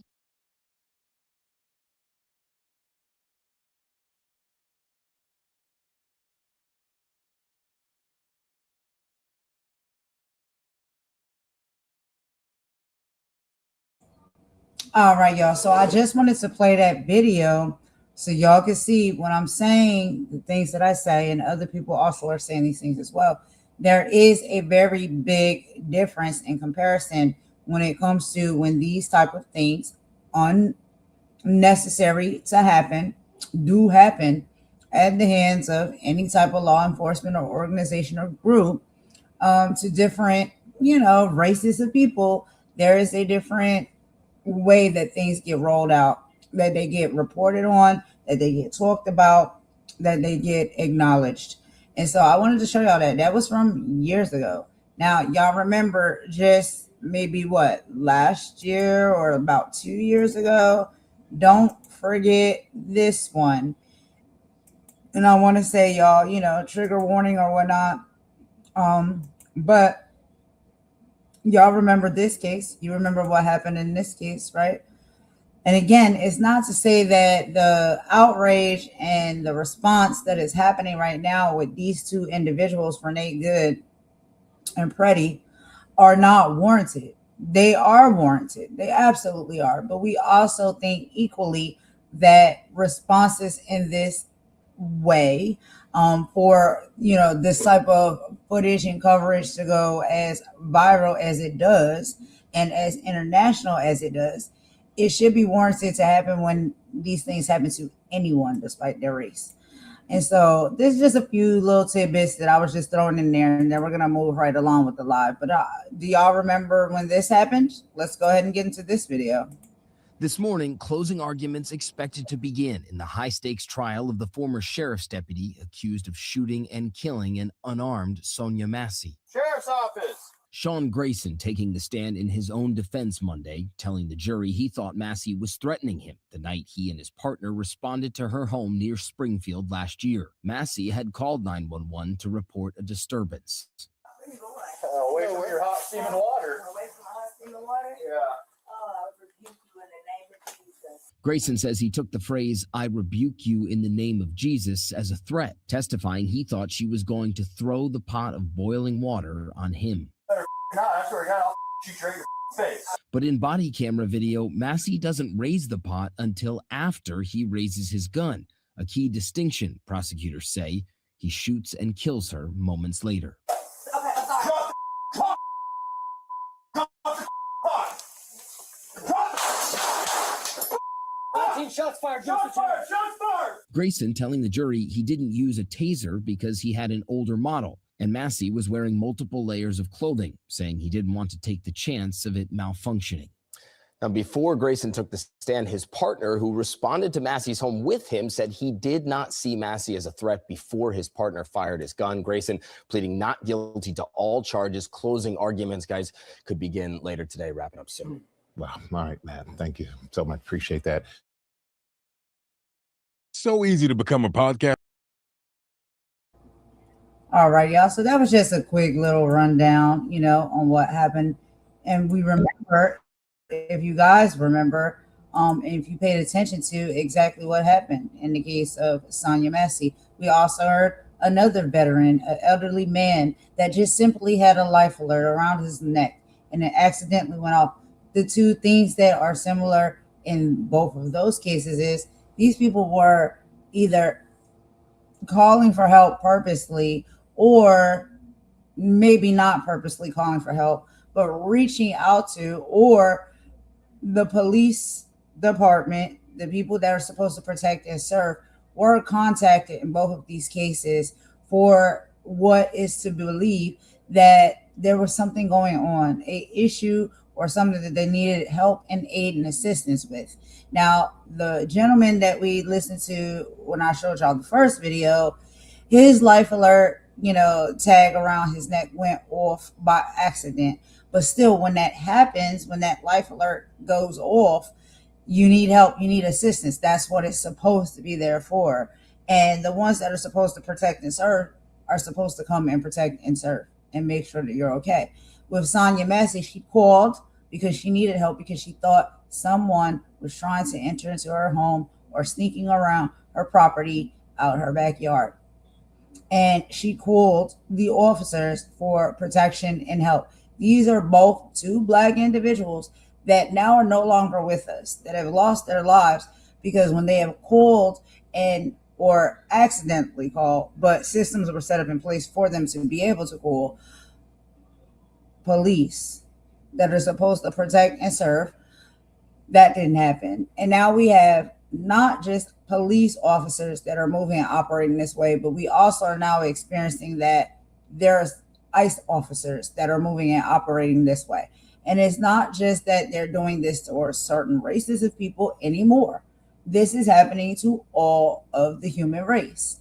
And so we have to ask ourselves, the people who are put in position to help, and even if you have to detain and do your job, which we understand that, we respect that, we don't want to come at ones who are doing their job properly and doing their job with no animosity in their heart. There are individuals that are doing these said jobs or in these said positions that do not have any love or care in their heart. And now it seems like they don't care what your race is. They just don't care at all. There's just evilness in there. That's what it seems. And so this is what I'm trying to get at, y'all. This is the connection that I'm trying to make. We are moving now in 2026 and seeing that in this world, and you have to be honest about this, there is spiritual warfare at play, because people who are doing these type of things to other humans and other individuals, there has to be a sense of demonicness and evilness within these people to do this. And before we used to say, okay, it's just race-based. Oh, because this person is a certain race, people have a hate towards this race. Now people are going to question, and it's going to open up a can of worms for conversation. Is it really just race-based when people move and operate like this? Or is it that these people are dark and evil and demonic, and they don't care who it is? They don't care your race. They don't care you're a veteran. They don't care your age. They don't care your skin tone. They don't care about any of these things. They're just evil, nasty, and demonic, and they want to hurt and harm people. And this is what is being done. This is what we're bearing witness to. And so this is what I'm saying. This is what makes it more important for us to stick together as a people, because we are human beings. That's it. Our differences should not make a difference as to what type of treatments we get and how people should treat us. And now maybe we can open up that can of worms and have that conversation, that maybe a lot of this stuff is going further than just a deep-rooted hurt, a deep-rooted hurt or a specific hate towards a group or a race of people. It's open game now. And we have to ask ourselves, if it's open game, then where is that energy coming from? It's from dark, evil, demonic, nasty work people that just want to wreak havoc and harm on others. And this is what we're seeing play out. You know what I'm saying? But aside from that, yes, we have to have that uncomfortable conversation that, we were trying to tell y'all this. We didn't know what it was about. At first, we were just like, you know what? These people are racist, they're hateful, they don't like us because we're black. But now we may have to question that. We may have to say, maybe there's just these people out here that are moving and operating that are evil and demonic and nasty work and hate and want to wreak harm and havoc on anyone, despite their race and their skin tone and their color. This is a spiritual warfare that we're also equally dealing with simultaneously with this civil war and the world war that a lot of, we'll say the United States leadership has put us in. And so that's just my opinion, y'all. Y'all don't have to agree with me. I don't know what your thoughts and feelings are behind this, but let's get into our next video for this live. And I want to show y'all, because I also equally feel that within this video, this ties into what I'm saying right now. Okay. Now, this is from Democracy Now! I love Democracy Now! Y'all need to check out their YouTube channel, follow them, and listen to their reporting. I don't know if I'm saying this first name right, but this is a Representative Ilhan Omar. Okay. She was attacked by a man at the Minneapolis town hall after she called for Kristi Noem's impeachment. There was some weird type of substance, liquid substance, that was squirted on her by syringe from this man that just ran up in the crowd and felt as though he could do that. And the courage of this woman to not immediately seek medical help or anything like that. She wanted to finish the message, because the message that she was giving to the people was important, because that message was telling the people to keep their heads up, right? Keep their heads up and keep their hope alive, that we will make it through these things, despite the things that we've been seeing playing out that are evil, nasty, and unfair, that have been happening throughout not just the United States country, but the world. And so let me show y'all a little bit of exactly what happened, what went down. And y'all let me know what y'all think. Democracy Now!, democracynow.org, the War and Peace Report. I'm Amy Goodman. Democratic Congressmember Ilhan Omar was attacked at a town hall meeting in Minneapolis Tuesday night. She'd organized the meeting to respond to President Trump's deadly militarized immigration crackdown in Minnesota. A man who'd been sitting in the front row at the town hall rushed at Omar and sprayed her with a strong-smelling liquid from a syringe. DHS Secretary Kristi Noem must resign or face impeachment.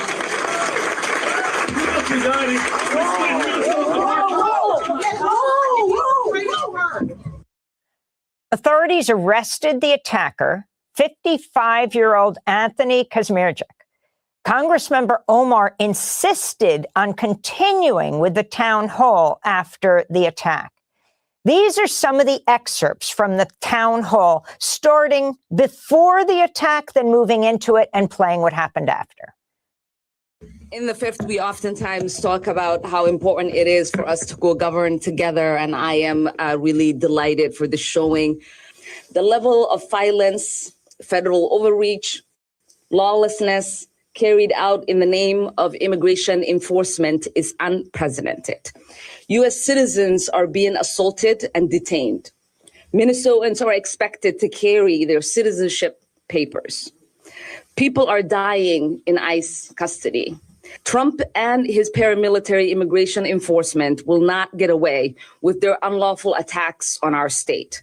The Constitution is on our side, and we will fight every single day to defend it.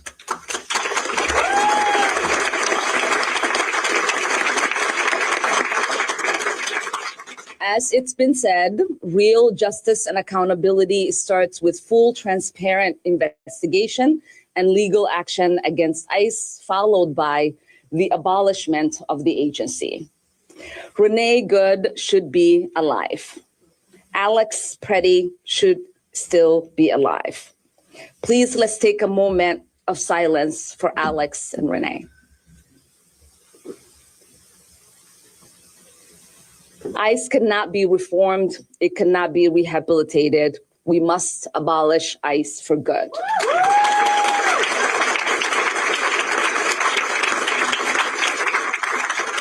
And DHS Secretary Kristi Noem must resign or face impeachment.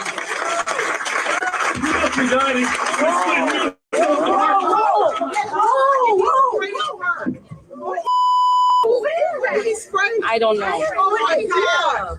Oh my God. Oh my God. He sprayed something on her. I need a napkin. Whatever this smells so bad, she needs to go get checked. I don't know that's what that that's was. what they want. Please don't let them know. It's not about him, Ilhan. Ilhan. It's not about him. It's about your safety. No, he sprayed something on you. You need to go get checked. Yeah, it smells terrible. We're going to keep talking. And like I said, if she does not resign, we are going to introduce articles of impeachment.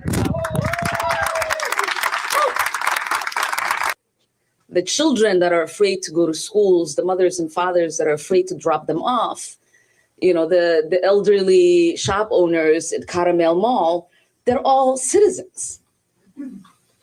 But they don't want the trauma of seeing men with heavy machine guns, because that is who they escaped to come to the United States. They don't want to go through a checkpoint, because that is what they escaped to come to the United States. They don't want a gun drawn on them asking for their identification, because that's what they escaped. It's truly heartbreaking, this moment we find ourselves in. But if we know anything about U.S. history, is that everything is temporary. And we will find our way out of this. So thank you all.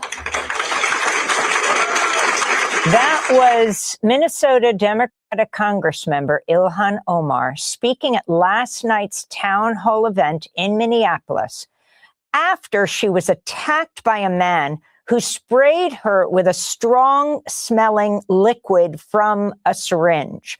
Her security tackled him. The man was arrested.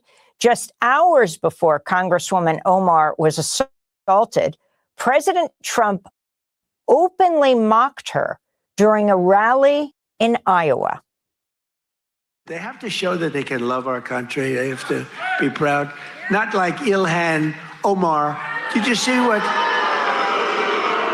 that wise guy? You know, she's always talking about the Constitution provides me with the following. You know, the Constitution, she comes from a country that's a disaster. The attack on Minneapolis Congresswoman Ilhan Omar comes just days after Florida Democratic Congressmember Maxwell Frost was assaulted by a man during a party at the Sundance Film Festival in Utah. the man was heard making racial slurs at Frost, who is the first Afro-Cuban to serve in the U.S. House of Representatives. Congressmember Delia Ramirez, can you respond now to what you are seeing? First, to these attacks, and then we'll talk about what you're calling for. Yeah. Look, Amy, it's disgusting and also scary, but the president of this country has weaponized his trolls around the country to put the life of so many of us in danger. I mean, Ilhan is someone who has been serving her community, standing up for her community day in and day out. This man sat somehow in the second row, I think, and then got up and sprayed her something. But I want you to talk about how Ilhan just continued to carry on that town hall and what she said. She has survived more than that, and she will continue to stand up for her community. And nor Trump or any of these vicious, terrible, evil people will stop her from doing that. She should not have to continue to be as strong as she is, but her strength, I think, inspires so many of us to say, we will not stand for this. We need to have the security measures in place. But this is a direct influence of what you're seeing from this president, from Stephen Miller, and from every single person that continues to justify what this president is doing around the country. Thanks for watching Democracy Now! On YouTube. Subscribe to the channel and turn on notifications to make sure you never miss a video. And for more of our audience-supported journalism, go to democracynow.org, where you can download our news app, sign up for our newsletter, subscribe to the daily podcast, and so much more.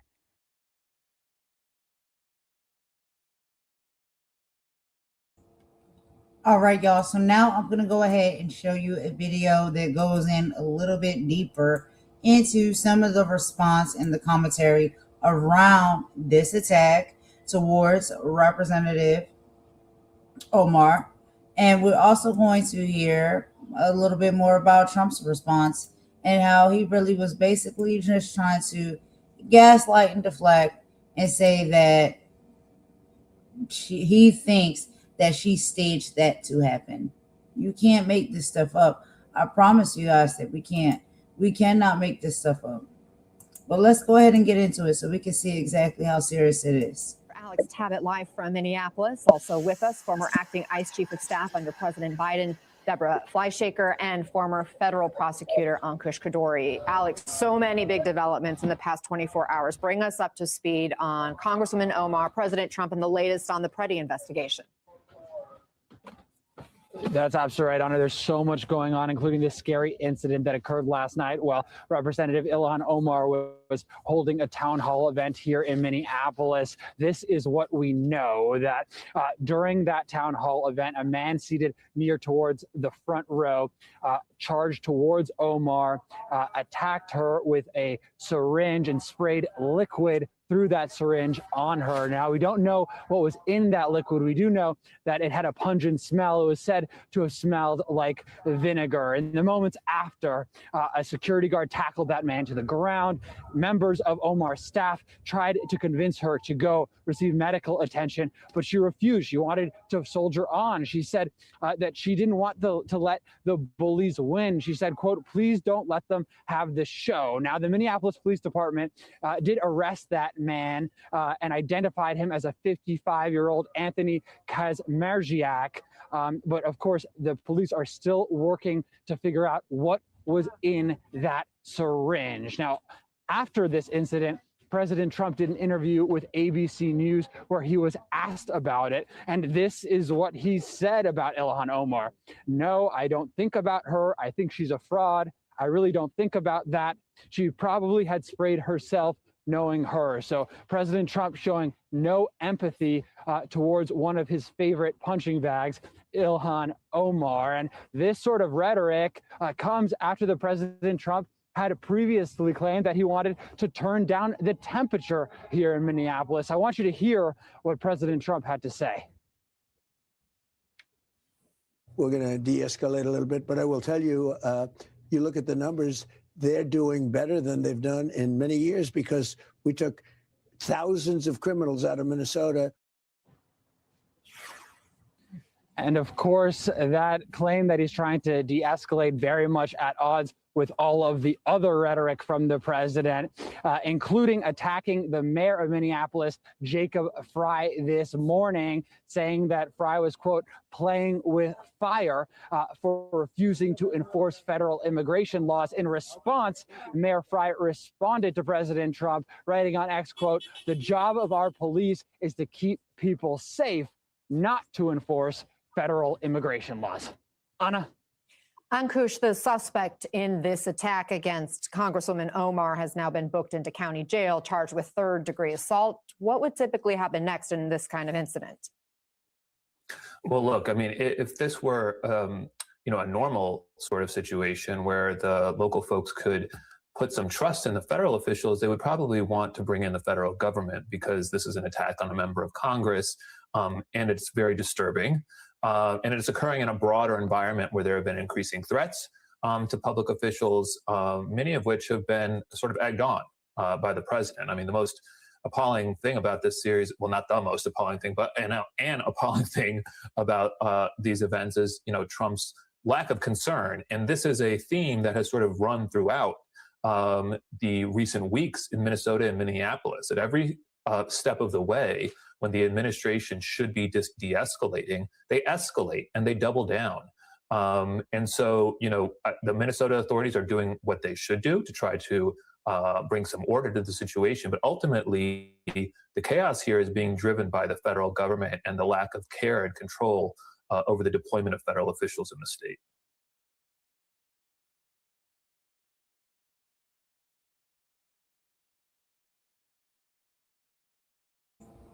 All right, y'all. So as you can see, that was a little bit more information into the actual incident that happened and some of the talking points around it. And so just as that ties into some of the videos that I showed y'all previously and prior, there is, unfortunately, there is an underlying race issue and fight and war that is happening here. I believe that. I don't think it's just because someone stands on the left or the right, or they're a Republican or a Democrat. We're watching, and we have watched, especially if you are of said race, a lot of these things happen for years and years and years. And they do get handled differently sometimes, but that was one of the most recent ones. And so if we talk about, give it up, stop talking about this doesn't happen anymore. Race stuff is over. I hear a lot of people saying that, and they get very uncomfortable when we have to have those conversations. But the reason why we still continue to have those conversations is because we still continue to see footage and videos like this. And I'm sorry if you have your opinion, I have mine. My opinion is she was attacked for multiple reasons, not just the fact that she may be going against an administration that is clearly out of hand and out of control. But I think it's also because of her race and her nationality. You clearly can tell that she's Somali, right? And then remember, there was an attack against the Somalian people in Somalia. And so we have to tie all of these things in and make sure that we're paying attention to the facts and the narratives of what is truly happening and why, outside of what's just, the regular basis of what they would want us to think or sell us to think. We have to look into it with our own eyes and our own hearts and our own experiences and understand this is something that, is a war on multiple levels. But anyway, let's take a quick song break, y'all. We'll be right back. After we come back from this song break, we're going to be moving right along to another one of my favorite new channels now. iHip News. We'll be listening from talking points from Jennifer. And they'll be talking as far as on this live. Hold on. They're going StreamYard. We'll be talking about Trump, okay? And the free fall as Miller is iced out of secret meetings and Noem is blaming him. So, child, the people are turning against each other. It's getting real nasty work out here. But that's typically how it happens. We've been bearing witness to this in multiple arenas. Child, you're working together one minute and you're throwing each other under the bus the next. So we'll get into that video in just a moment. Let's take a quick song break and we'll be right back. Thank y'all so much for listening. See y'all in a bit.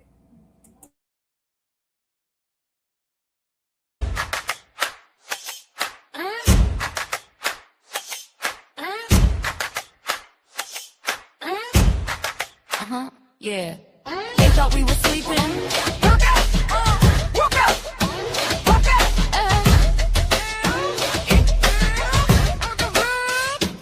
Wake up! 1 weekend, Noma lost the Fox in the DHS. She was playing checkers while we're dealing with this mess. Last credit in the street, nurse with illegal heat. Holstered in the holster, but they killed them for the feet. Yeah, the surges hitting cities, call it metro, call it war. They're knocking down the Constitution on the bedroom door. Sleep is split. Massey screaming, what's the price? Noem's on the stand, yeah, she's skating on the ice. They stripped the bill, they removed the clause. No safety for the people, they're breaking all the laws. Rocket in the room, yeah, she's looking at the files. Comers out of time, she's been waiting for the trial. We got boots on the I'm moving through the mist. They want the total surge, we're coming with the fist. Boots on the ground, yeah, the narrative is dead. Trump firing the chiefs while the streets are seeing red.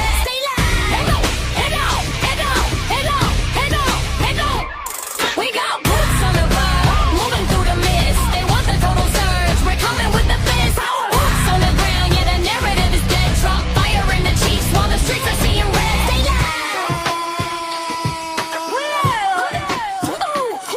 From our FBI senior, yeah, he dropped the bomb. Said bringing home an in is a crisis never calm. He's with the Levovino, yeah, he's heading for the gate.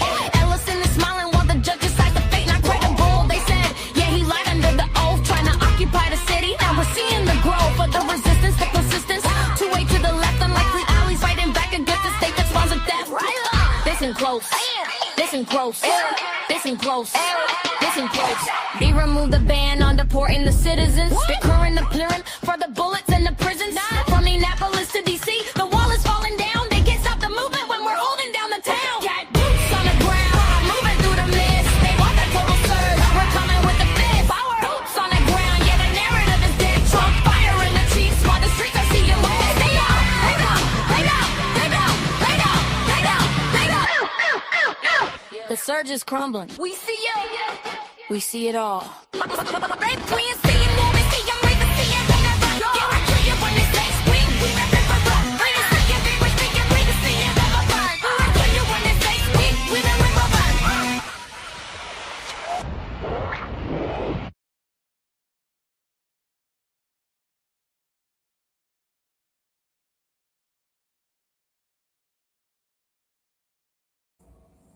Okay, y'all. So we're gonna go ahead and get into this next video. Like I told y'all, we'll be listening to some commentary and conversation between the two cast members on iHip News Network. I've had it basically.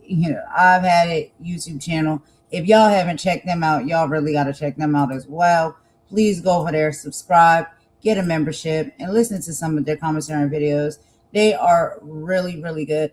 One of the reasons what I like about them the most is that they really just keep it real and tell it like it is. And they have no shame in the game. They are going to speak about it in the tone that it needs to be spoke about in.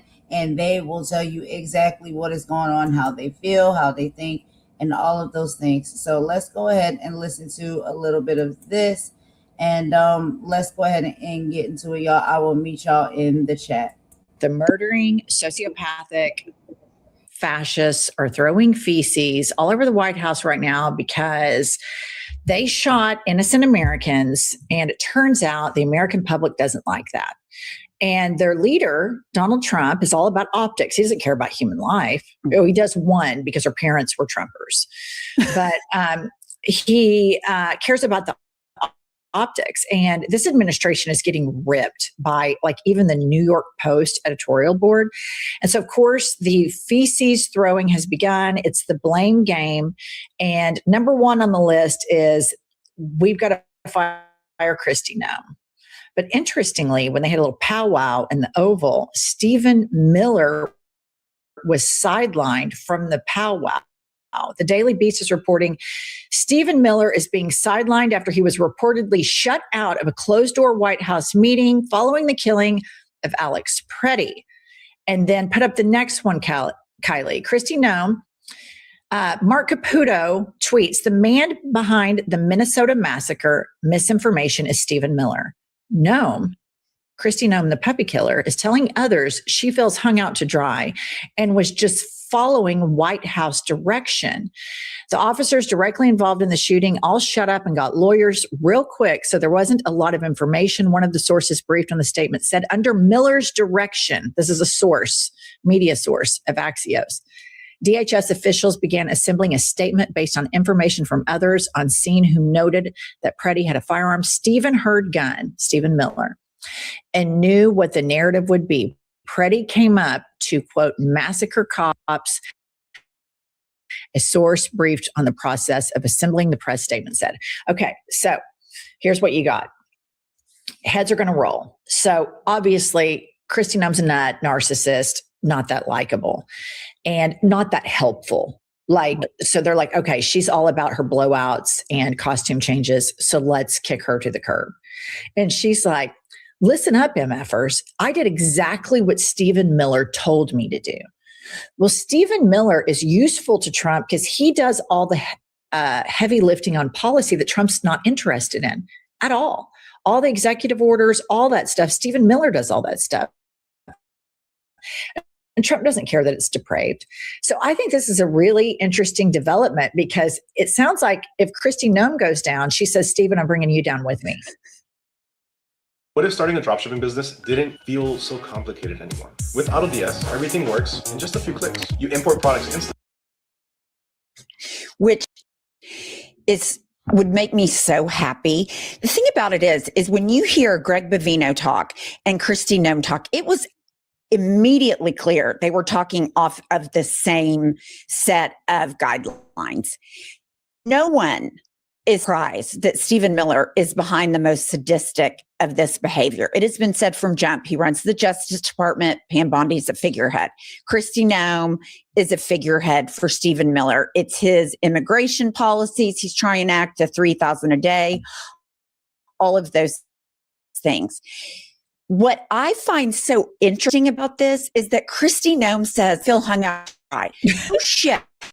Look at Trump from the start of his life to now. He passes the buck. He throws people under the bus. You're not as important as Stephen Miller. So her feeling out to dry like it's a shock, this day was going to come no matter what. Yeah. And this is interesting.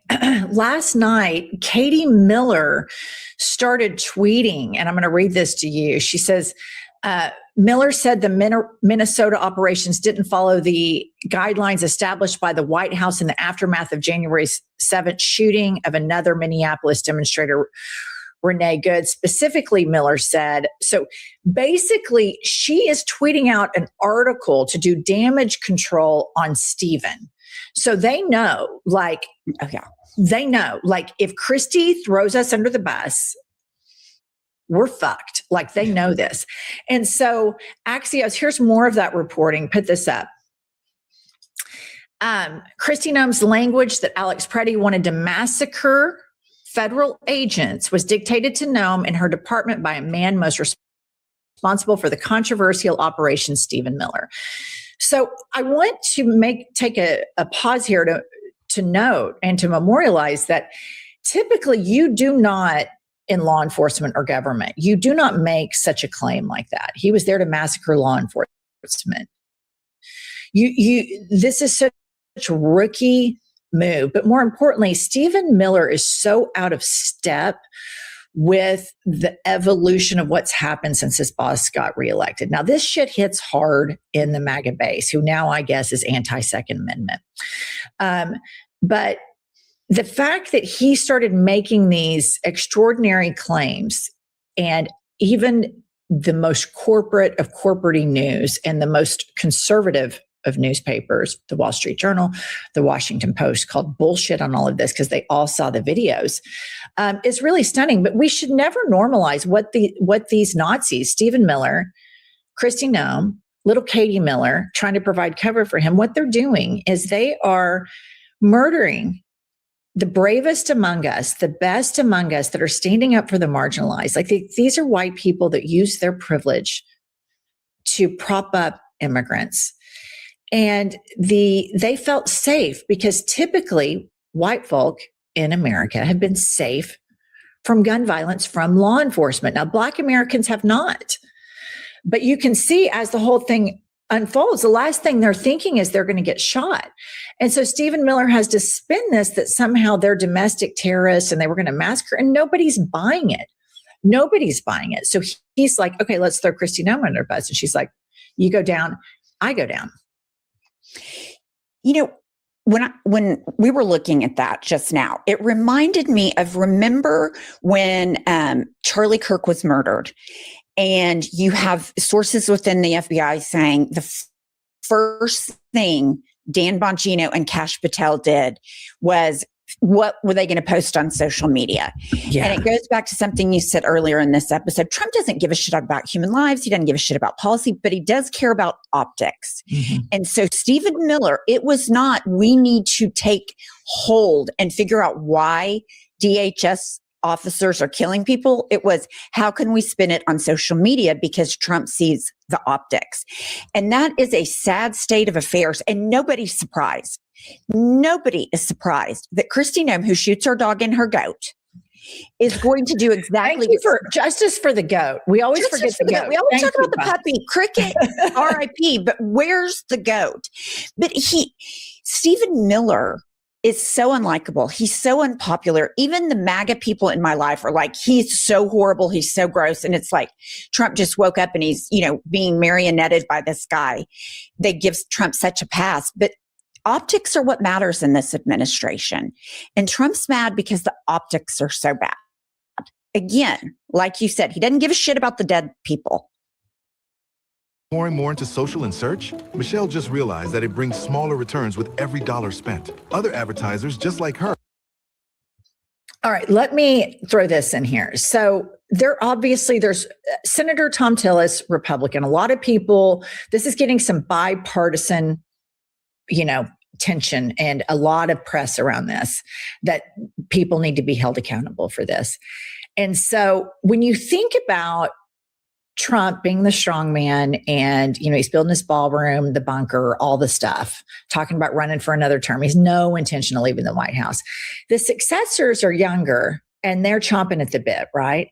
So I'm wondering, Stephen Miller is going to do whatever he can do to try to manipulate him to stay in the White House. But I wonder if any successors around him, Rubio, J.D. Vance. I don't think Trump likes J.D. Vance as much. I think he prefers Rubio. I wonder if any of them will throw Stephen Miller under the bus, because Stephen Miller seems to have Trump's ear more than any other person. And Lindsey Graham was on Twitter yesterday defending Stephen Miller. I mean, which is a whole psychological case study that we can do when we're not fighting fascism. But I just want to keep a watch on that, because there's no way all these people are friends. There's so much backstabbing and shit that goes on in that administration. So let's just kind of keep a watch on this. Now, listen, listener, this is juicy shit, but I present it in a way that's juicy so we can kind of have some girl talk about it and what's going on with these crazy Nazis. But the big statement here is they're Nazis and they shot people, and they've shot more than just those two people. A lot of people have died in ICE custody. All the people from Alligator Alcatraz are missing. I could start talking about this right now. We would never even hit all of the things that they're doing. So here are just a few things that I saw that I wanted to share. Senator Ossoff had a report chronicling the horrific conditions for mothers and ICE babies. Pop this up, Kylie. The Ossoff report finds widespread allegations of abuse in DHS detainment, including DHS threatening to take babies away from new mothers if they did not sign a voluntary departure form. And this commenter says demonic. And then here's just a guy from France. This was in HuffPost France. This is the coverage we're getting abroad right now, who is trying to get into the United States. And Alex Taylor posts horrific experience of an MBA Frenchman in an ICE migrant center because his visa was delayed. Sleeping on the floor in a cell with 80 people, lights on nonstop, handcuffed, and ankles chained, referred to by a number. He lost 7 kilos in a month. Their aim is simply to break you to pieces. And there's a picture of this French man. And in this post, they put boycott the World Cup. So this is in the French press, you guys, of a French person who comes to the United States and is thrown in a cell with 80 other people and starved out and shackled. Like, and then we're like, we're the shiny city on the hill. We're democracy. This is unbelievable. Using somebody's baby as leverage to get them to sign something. Somebody whose visa's delayed, you're locking them up for 80 days and barely feeding them. Sleep deprivation. And then there's this final one, and I'll get your take on it, Pumps. A man dies in ICE custody. Kylie popped this up. Another death in ICE custody. Still no answers, no acknowledgement, no accountability. Too many people are losing their lives. Close the camps. And then here's the report. 41-year-old Haitian man dies just one day after entering ICE custody at Newark's Delaney Hall. 41 years old, black man, dead within 24 hours. And I mean, the only thing this man's done wrong is being black in America. The Frenchman, got out and got to get back to France probably because he's white. Their job is to break you, and they simply do not care about the deaths or the torture. And more than anything, you guys, Trump's friends, the private prison industry complex is making billions off of this, billions off of incarcerating and torturing people. There was a CEO of one of these companies that said, we need to think about this like Amazon, moving bodies through these prisons like Jeff Bezos does packages. So it's not just Miller. There's a whole network, just like there was in Nazi Germany, of apologists and people that go along with this shit and okay it. And I say to France, do it, boycott the World Cup. Do not come here. It's a shit show. It is an absolute shit show. When you were reading that in the description of the ICE facility, Kristi Noem standing at CCOT in front of that cell, that's what hit my brain. Like, she went down there, saw how deplorable the conditions were, how it dehumanized people and how cruel it was. And she came back and said, that's what I want. I mean, these are not people with normal empathy. I mean, obviously that's master of the obvious. Thank you so much. But it is so stunning. In the United States of America, you have media outlets, Fox, other right wing, that are defending the killing of an American citizen. They're tying themselves up in knots. They're, no Second Amendment. Yes, we want the Second Amendment. All those things. When they defended Kyle Rittenhouse with the gun situation, they are demonizing these people, these American citizens. They have dehumanized and treated so cruelly immigrants. They were throwing tear gas at a preschool. Yes.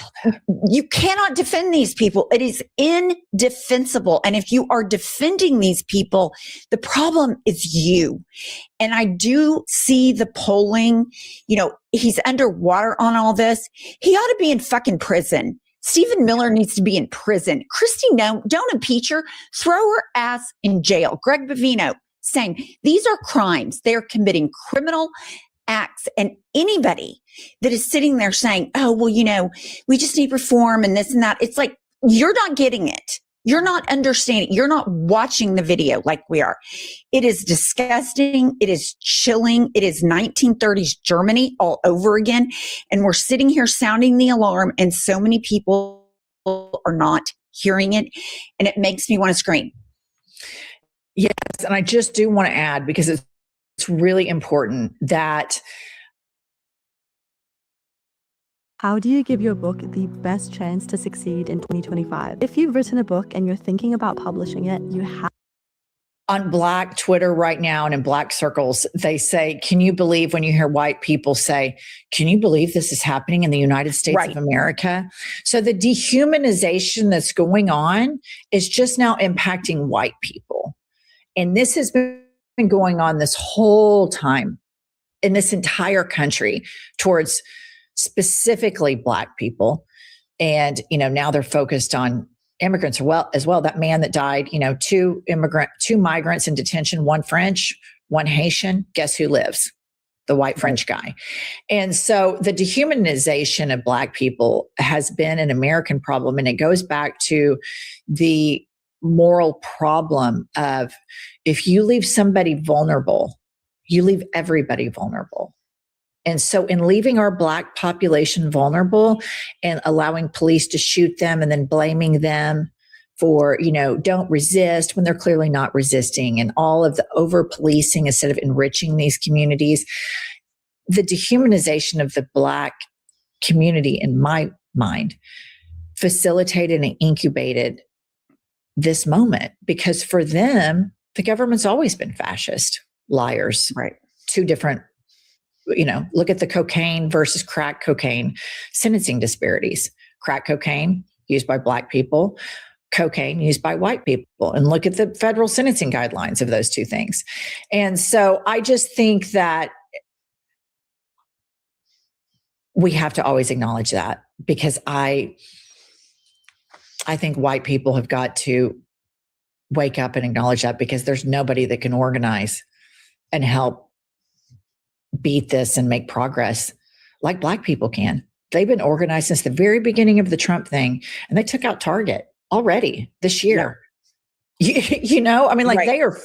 And so we need to partner with them and put our hands and arms around them as our brothers and sisters in America, and quit allowing these right-wingers to exploit them for whatever talent they want to be entertained by, and then kicking them and their rights and everything to the curb. All right, that's all we have for this episode. Another great day in America. Please like, subscribe. We'll be back later with more news.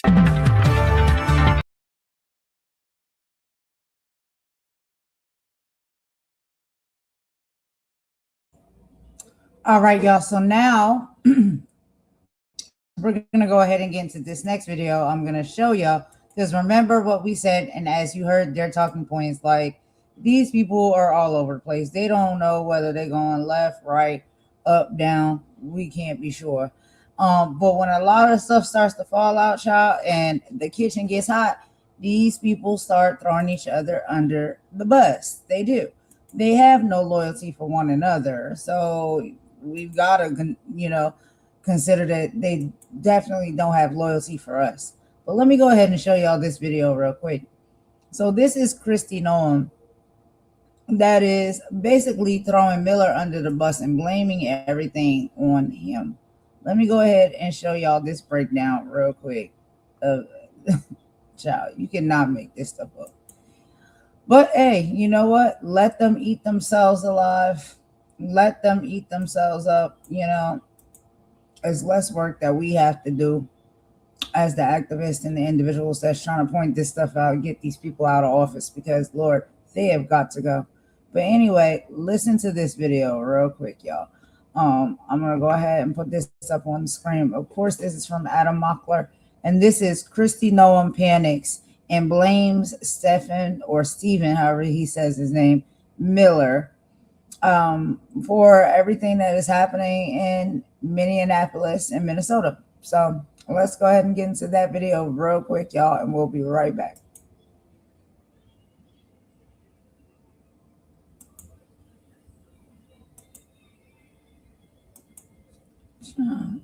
This thing's moved so slow, y'all. My bad. All right, here we go. Finally got it. Okay. All right, y'all. Listen to this. Out between top officials within the Trump administration as they figure out who they can scapegoat regarding the botched, god-awful response to the execution of 37-year-old ICU nurse Alex Pretti. Immediately after the shooting, top Trump officials came out using incendiary rhetoric saying that Alex was trying to massacre people, that he was essentially a bloodthirsty domestic terrorist. Now, Trump admin officials are backing down off of that type of rhetoric and saying they are waiting for the investigation to happen, which is it's good, but it's too little too late. You guys came out and defamed him. You basically kicked his dead body an hour after he was shot by your goons, and now they're trying to blame each other. At first, Kristi Noem was thrown under the bus. She's getting reassigned from interior enforcement over to the border. Then Greg Bovino got demoted. Trump thought that was going to be enough, but we were looking for more accountability. So Kristi Noem told people behind the scenes that she got that language from Stephen Miller, actually. She's trying to blame it on Stephen Miller. Now, Stephen Miller is the one that leads the most extreme policy within the Trump admin. But at the end of the day, this is Trump's administration. He creates the permission structure. He chose these people. He handpicked these people and gave them the instructions to be as incendiary as possible. So it is Trump's fault. It is Stephen Miller's fault. And yes, Kristi Noem, it is still your fault. You are a grown woman, even if you want to say that the language came directly from Stephen Miller. Kristi Noem's language that Alex Pretti wanted to, quote, massacre federal agents was dictated to Noem and her department by the man most responsible for the controversial operation, Stephen Miller.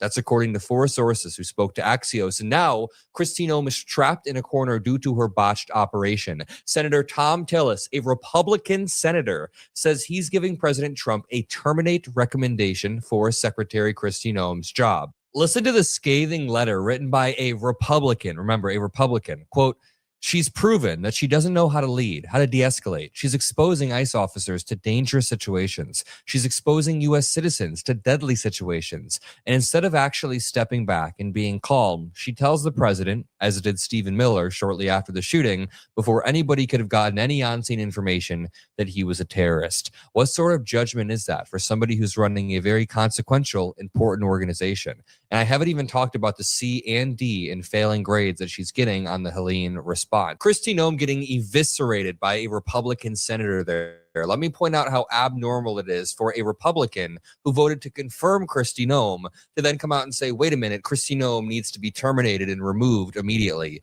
But even Tom Tillis, even this Republican senator, has trouble with the blame game. He blames Stephen Miller.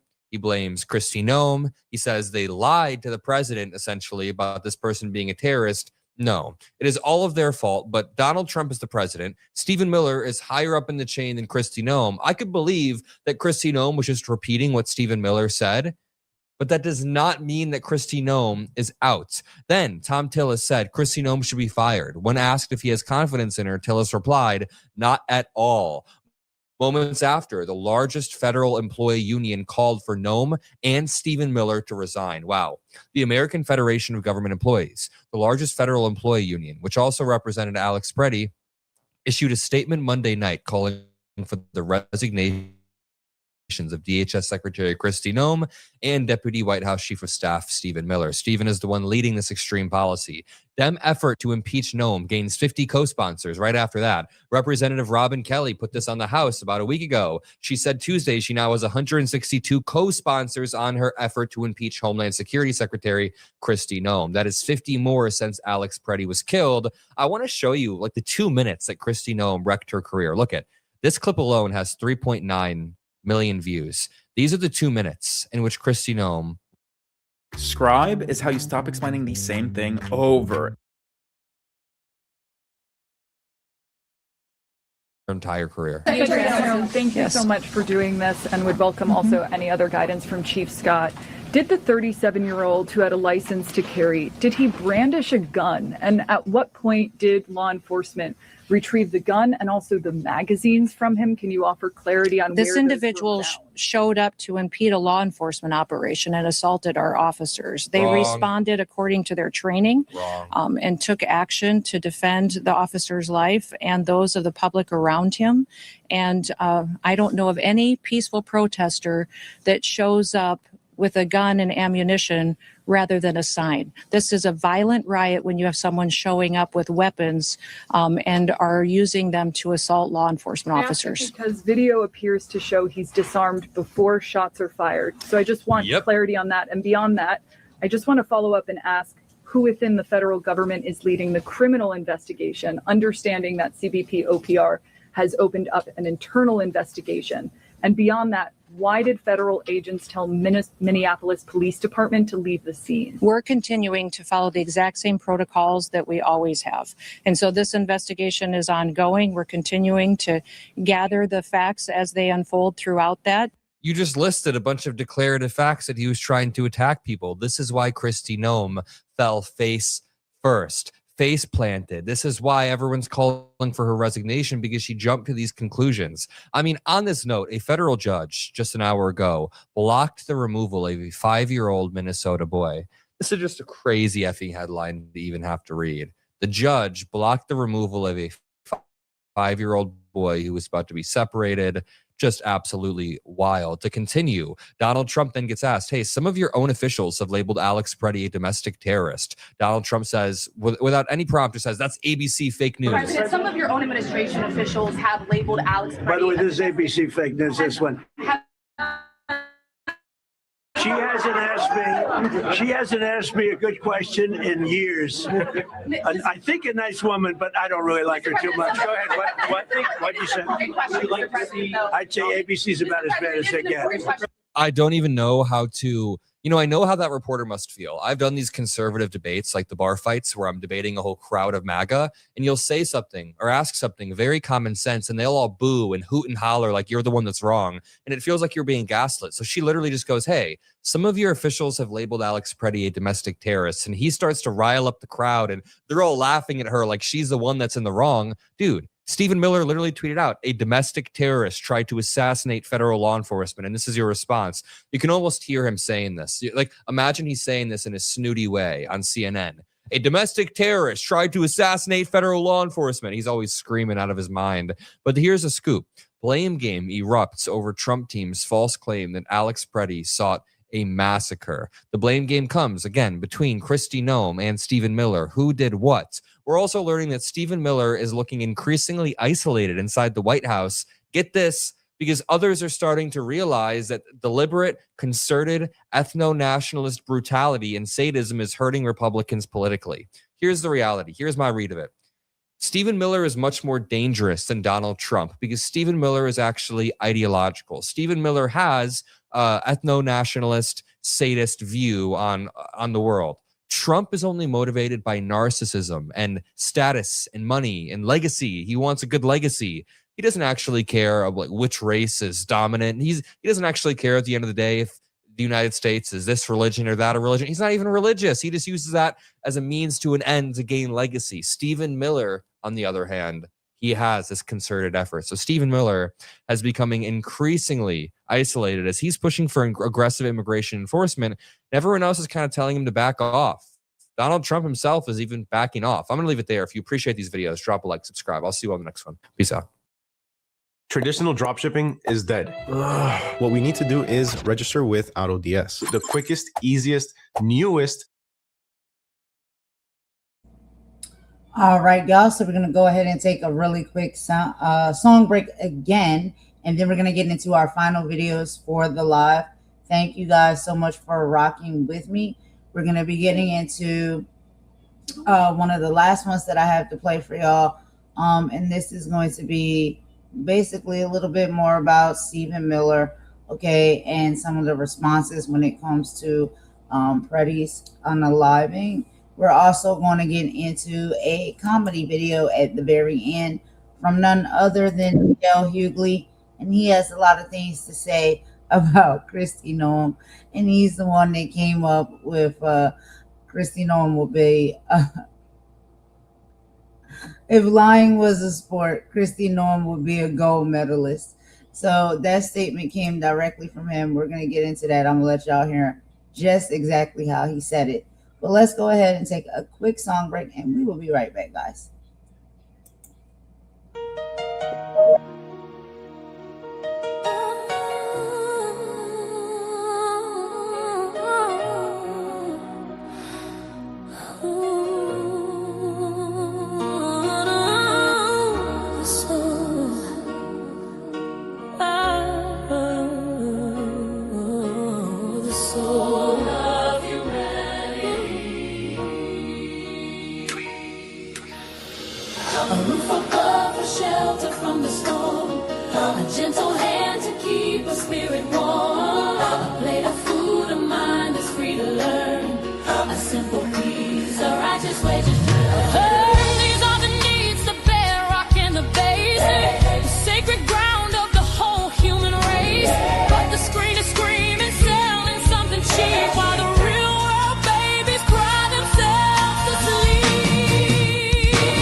division. The mission of the television, spitting division, a mental prison. Got the youth chasing lights, addicted to the feed, ignoring the hunger, the fundamental need. They building paper idols on a digital stage, putting our future daughters in a virtual cage. Now we gotta break the cycle, gotta cut the cord. The real word is powerful, mighty given the sword. So we teach about their history, teach about their grace, teach about the power, every single face. We are human, blood and bone and soul. With the right to be made, the right to be whole. This is our story, this is our sacred song. In the eyes of the Creator is where we all belong. We are human, worth more than they can price. Beyond the hateful whispers and the loaded ties.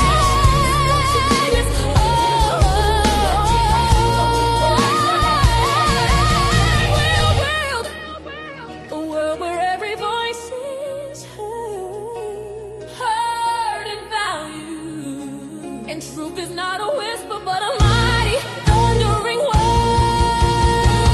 A word of justice, a word of peace, a promise that the fight will never cease. This ain't just a track, it's a call to action. For every mother, father, every single fraction of the community holding it down on the ground. Time to get loud, make a revolutionary sound. Look your child in the eye, tell them that they matter. Tell them their spirit's something to know like a shadow. Tell them knowledge is the weapon, love is the shield, and the truth is the harvest. We're gonna grow in this field. Yeah. Oh, yes we are. We got you back. Near and far. Let them know the sacred word for every single soul on this earth. Quiet. Oh man. Right to live. Right to live. Oh man. A gift to give.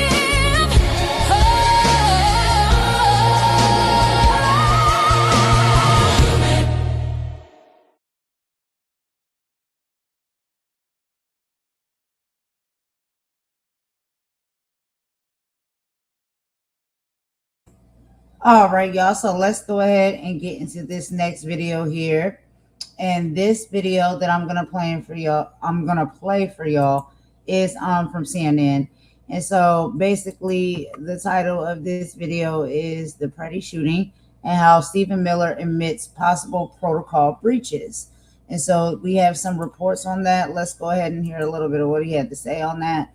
And then after that video, we'll get into the last one, where we'll hear some words from D.L. Hughley and some comedy as well. So we'll end it with a little bit of humor, but yet, intellect at the same time. So let's go ahead and get into this video, y'all, and we will be right back.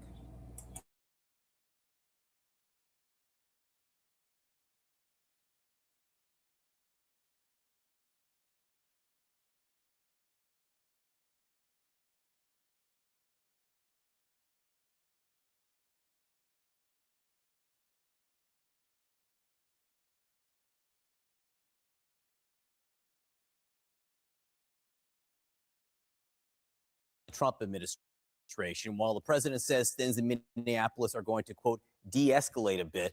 Homeland Security Secretary Kristi Noem and Stephen Miller, the president's powerful advisor, are taking heat over the deadly shooting of Alex Pretti and their statements after it. Miller described Pretti as a would-be assassin. Noem described him as a domestic terrorist. The videos clearly refuted those claims, and now Noem is facing growing bipartisan calls to resign, and Miller, in a rare retreat, is acknowledging agents may have breached protocol that he set, or the White House set, before the shooting. With us now, CNN's Betsy Klein and Jeff Zeleny. And first, I just want to hold up a flow chart, friend, of my understanding of the blame game here. There you can see, Homeland Security Secretary Kristi Noem is blaming Stephen Miller. Stephen Miller seems to be blaming Customs and Border Protection. Betsy, you're at the White House. Do I have that flow chart correct? I think that's about an accurate assessment, John. And I just want to point to you to this very remarkable statement to our colleague Kristen Holmes from Stephen Miller yesterday. As you said, in the immediate aftermath of federal agents' killing of Alex Pretti on Saturday, we heard Stephen Miller go to social media almost immediately. He referred to Pretti as, quote, a domestic terrorist, also a would-be assassin. And you can believe that he was behind a lot of the messaging that was coming from this White House. But then last night, in this statement to our colleague Kristen Holmes, he says, quote, the White House had provided clear guidance to DHS that the extra personnel that had been sent to Minnesota for force protection should be used for conducting fugitive operations to create a physical barrier between the the arrest teams and the disruptors. He goes on to say, we are evaluating why the CBP team may not have been following that protocol. He also says that some of the original statements that were coming from the Department of Homeland Security were, quote, based on reports from CBP on the ground. So clearly shifting blame there and notably not disputing that he was involved in those statements. But not apologizing for them either, correct, Betsy? Absolutely right. Okay, and that's important because he said those things. He's blaming now CBP for giving him the information that led to those statements, but he is not apologizing. Jeff, bigger picture here, when you take a step back, this is very unusual from this Trump administration, or any Trump administration for that matter. They have really conducted now about 3 retreats in the last week by my count. First on Greenland, first the idea, no military action, definitely going to own it now. Maybe not so much. The president had to backtrack on saying NATO troops weren't on the front lines in Afghanistan, and now clearly backing off a little bit in Minneapolis. That's a lot different than we've seen before from this administration, Jeff. John, it absolutely is. It's not only unusual, it just hasn't happened, particularly on immigration. Look, this was intended to be a strength for President Trump. It always has been. It's one of the things that's helped get him elected in the first place back in 2016 and certainly reelected in 2024. Now immigration is viewed by Republicans as a weakness for this administration. That explains the flow chart that you were pointing out earlier. Stephen Miller isn't doing this simply because he's suddenly had a change of heart. He's doing this because even a few Republicans, a small but growing number of Republicans, are beginning to confront and challenge and question this administration. It is all coming, of course, as the very... Imagine being able to build anything just by thinking.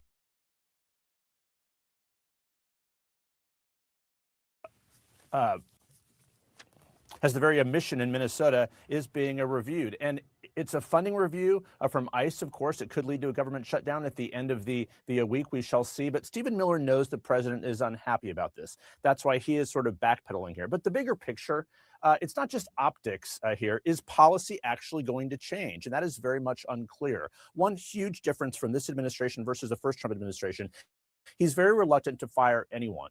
In the first administration, people were being fired all the time, week by week. That has not happened. So I do not expect any firings here, but this is a dramatic change of a position here. And keep your eye on Stephen Miller. He's viewed as a liability in some circles here. He's very close to the president. I don't expect him to go anywhere. But that statement that Betsy was reading is extraordinary because we have never seen a retreat like that from him. Yeah, and Betsy, just, I'll hold up the flow chart once again since Jeff just celebrated it here. Where's the president in this flow chart? Who exactly does the president blame among these 3 choices?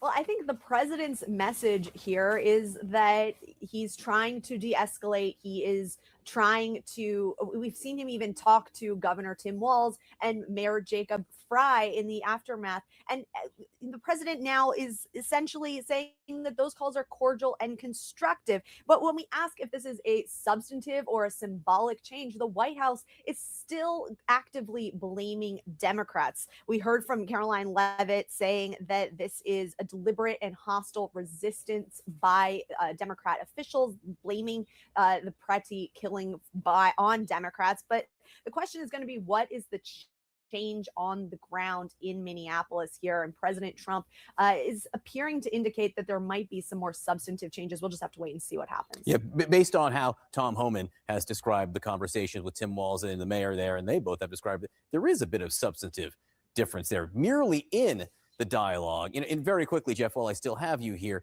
Republicans on Capitol Hill, how far do you think they're willing to take their criticism? Well, we will see. I mean, it's a growing number, but it's still a very small number of people. But I think the Senate Majority Leader John Thune was interesting yesterday. He called this an inflection point. So everyone is calling for an investigation and more oversight into ICE. Again, that is not something we saw after the Renee Good shooting. So this is a different moment. There is no doubt about it. But again, to Betsy's point, will policies change on the ground? Again, what was a strength for the administration is now a political weakness. A lot of fingers being pointed over the Trump administration's false claim that Alex Pretti, the man fatally shot in Minneapolis, was out to massacre federal agents, an accusation just not supported by the video we've all seen.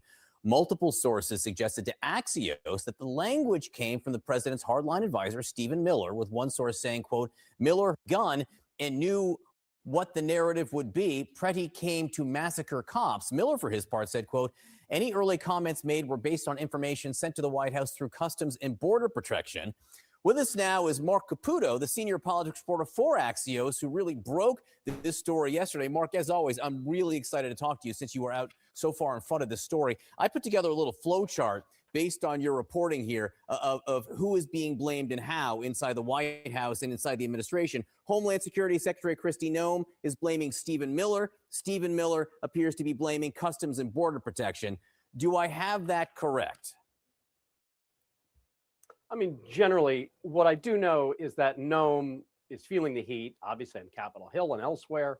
And she's told people, and I'm told she also told the president, look, everything I've said is because of what I've been told to say and do by the president and Stephen Miller. And as you pointed out, Miller is saying that statement that was released came because of on-the-ground reports from CBP.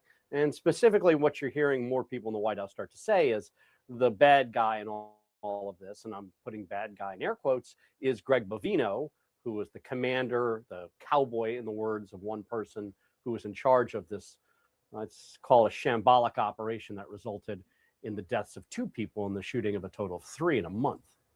Yeah, there are 2 separate things I think we should point out here that Miller now seems to be saying to you and others. Number one, that CBP, that the officers on the ground broke some kind of protocol, some kind of instructions they'd been given by the White House about how they were supposed to behave, actually enforce the law. But also Miller is saying that he was told perhaps misleading stuff by CBP. Those are 2 things, but are those both directionally what Stephen Miller is saying now? Yeah, that's correct. According to the White House, according to Miller, there is a protocol that they had developed where these teams, these squads that would go on these immigration raids or to execute these warrants or find, in their words, these criminal aliens, would be divided in 2. One group would do crowd control to stop what they called the disruptors, and the other would go and do the arrests. And according to them, on this fateful day, on Saturday, that just sort of devolved into chaos, and none of that took place. Now, obviously, in the background of this, there have been other videos, other cases of pretty egregious policing that had happened under Bovino. Specifically, there was the young man at Target, the Target worker who was pushing around grocery store carts, got in some sort of jawboning incident with these agents. They tackled him, they kind of beat him, they shoved him in a van, and they dropped him off nearby. Stuff like that did start to really rankle at the president, and finally the president made his change on Monday. Yeah, I was going to say, so based on your reporting, if we have this chart of the blame game, where does the president fit here? As far as you can tell, who is the president blaming for all this? He's not really blaming anyone. It's just one of those sort of, hey, things sort of happen and let's move on. One of the things the president doesn't want to do is communicate a weakness that he's backing off. And in that, under that umbrella, is the idea that he needs to make a change. So let's just be very clear. Kristi Noem, from all of the information we're getting and from all the observations that we've made collectively as the news media and those of us who cover the White House specifically, Kristi Noem is staying. And so is Stephen Miller, his longest serving political advisor, from Trump 1, architect of the immigration plan, a guy with encyclopedic knowledge of immigration law, who really sort of represents a lot of the hardline policies that Trump at heart really does enjoy. And then just very quickly, any bit of reporting that you've done that indicates that Noem or Miller or anyone might apologize for the statements that they made just after this incident happened on Saturday? I have gotten no indication of that. We've asked if, hey, do you want to issue at least some sort of correcting information? And so far, the answer to that has been no. Mark Caputo, as I said, great reporting on this. You were out in front with this yesterday. Really appreciate your time this morning. Thank you. Stop buying courses, and I want to do it. All right, y'all. So now we're going to go and get to our final video here that I wanted to show you guys from DL Hughley. And it is comical, but nothing about this stuff is, it's like, it's not really funny, but sometimes you have to take it with a dose of comedy because it's very heavy. A lot of this stuff that's happening and we're bearing witness to is very heavy. And so sometimes when you get it with a dose of comedy, it doesn't make it as heavy as it really is, you know. But I think also, you know, a lot of comedians have a lot of intellect as well.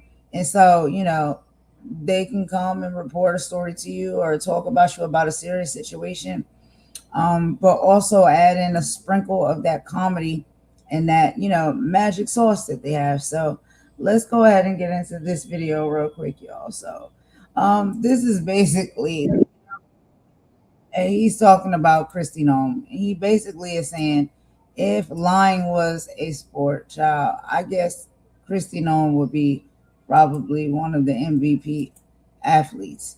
Child, it was hilarious when I heard him say it. So let's go ahead and get into this real quick, y'all, and we'll end the live here after this. Hold on, let me put.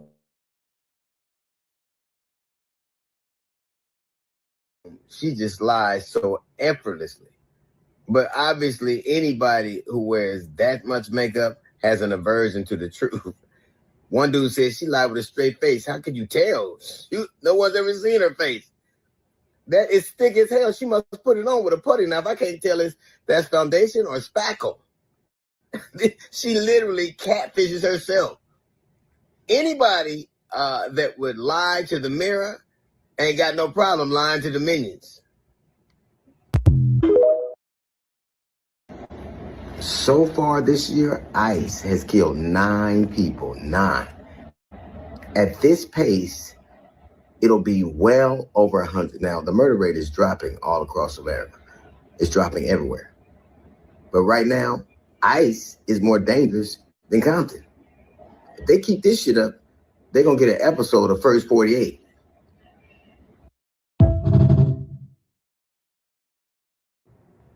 So the surge originally, the premise of the surge was that Minneapolis was rife with corruption, that the Somali population was committing fraud among the daycares. So they sent federal law enforcement in, Border Patrol and the like. And then we have all this upheaval. You know, we have had American deaths. We have heard turmoil. We've had families tear gassed. We've had clashes with law enforcement. We've had violent arrests. After Alex Pretti's death and the ensuing upheaval, the Attorney General of the United States of America, Pam Bondi, basically told Minnesota that this would all stop if they gave them their voter rolls. So it started, this surge was allegedly because of fraud. It turned into this melee that we see unfolding before us. And at the end of it, the Attorney General of the United States of America, in order for this to go away, to restore law and order, they want the voter rolls of Minneapolis. This is not me. This is verifiable. You can verify for yourself. The definition of terrorism is the calculated use of violence or the threat of violence to induce fear, to either coerce or intimidate governments and or societies. It is the violence or the threat of violence to get what you want. That is terrorism. And that, ladies and gentlemen, is what is playing out right now. All of this upheaval, and what will make it go away is if you give us your voter rolls.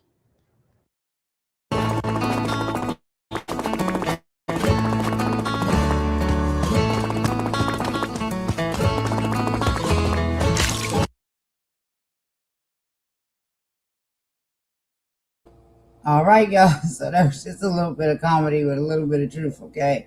So we have reached the end of the live, y'all. I'm going to go ahead and end it per usual with a bop. And I'm going to talk to y'all on the next one.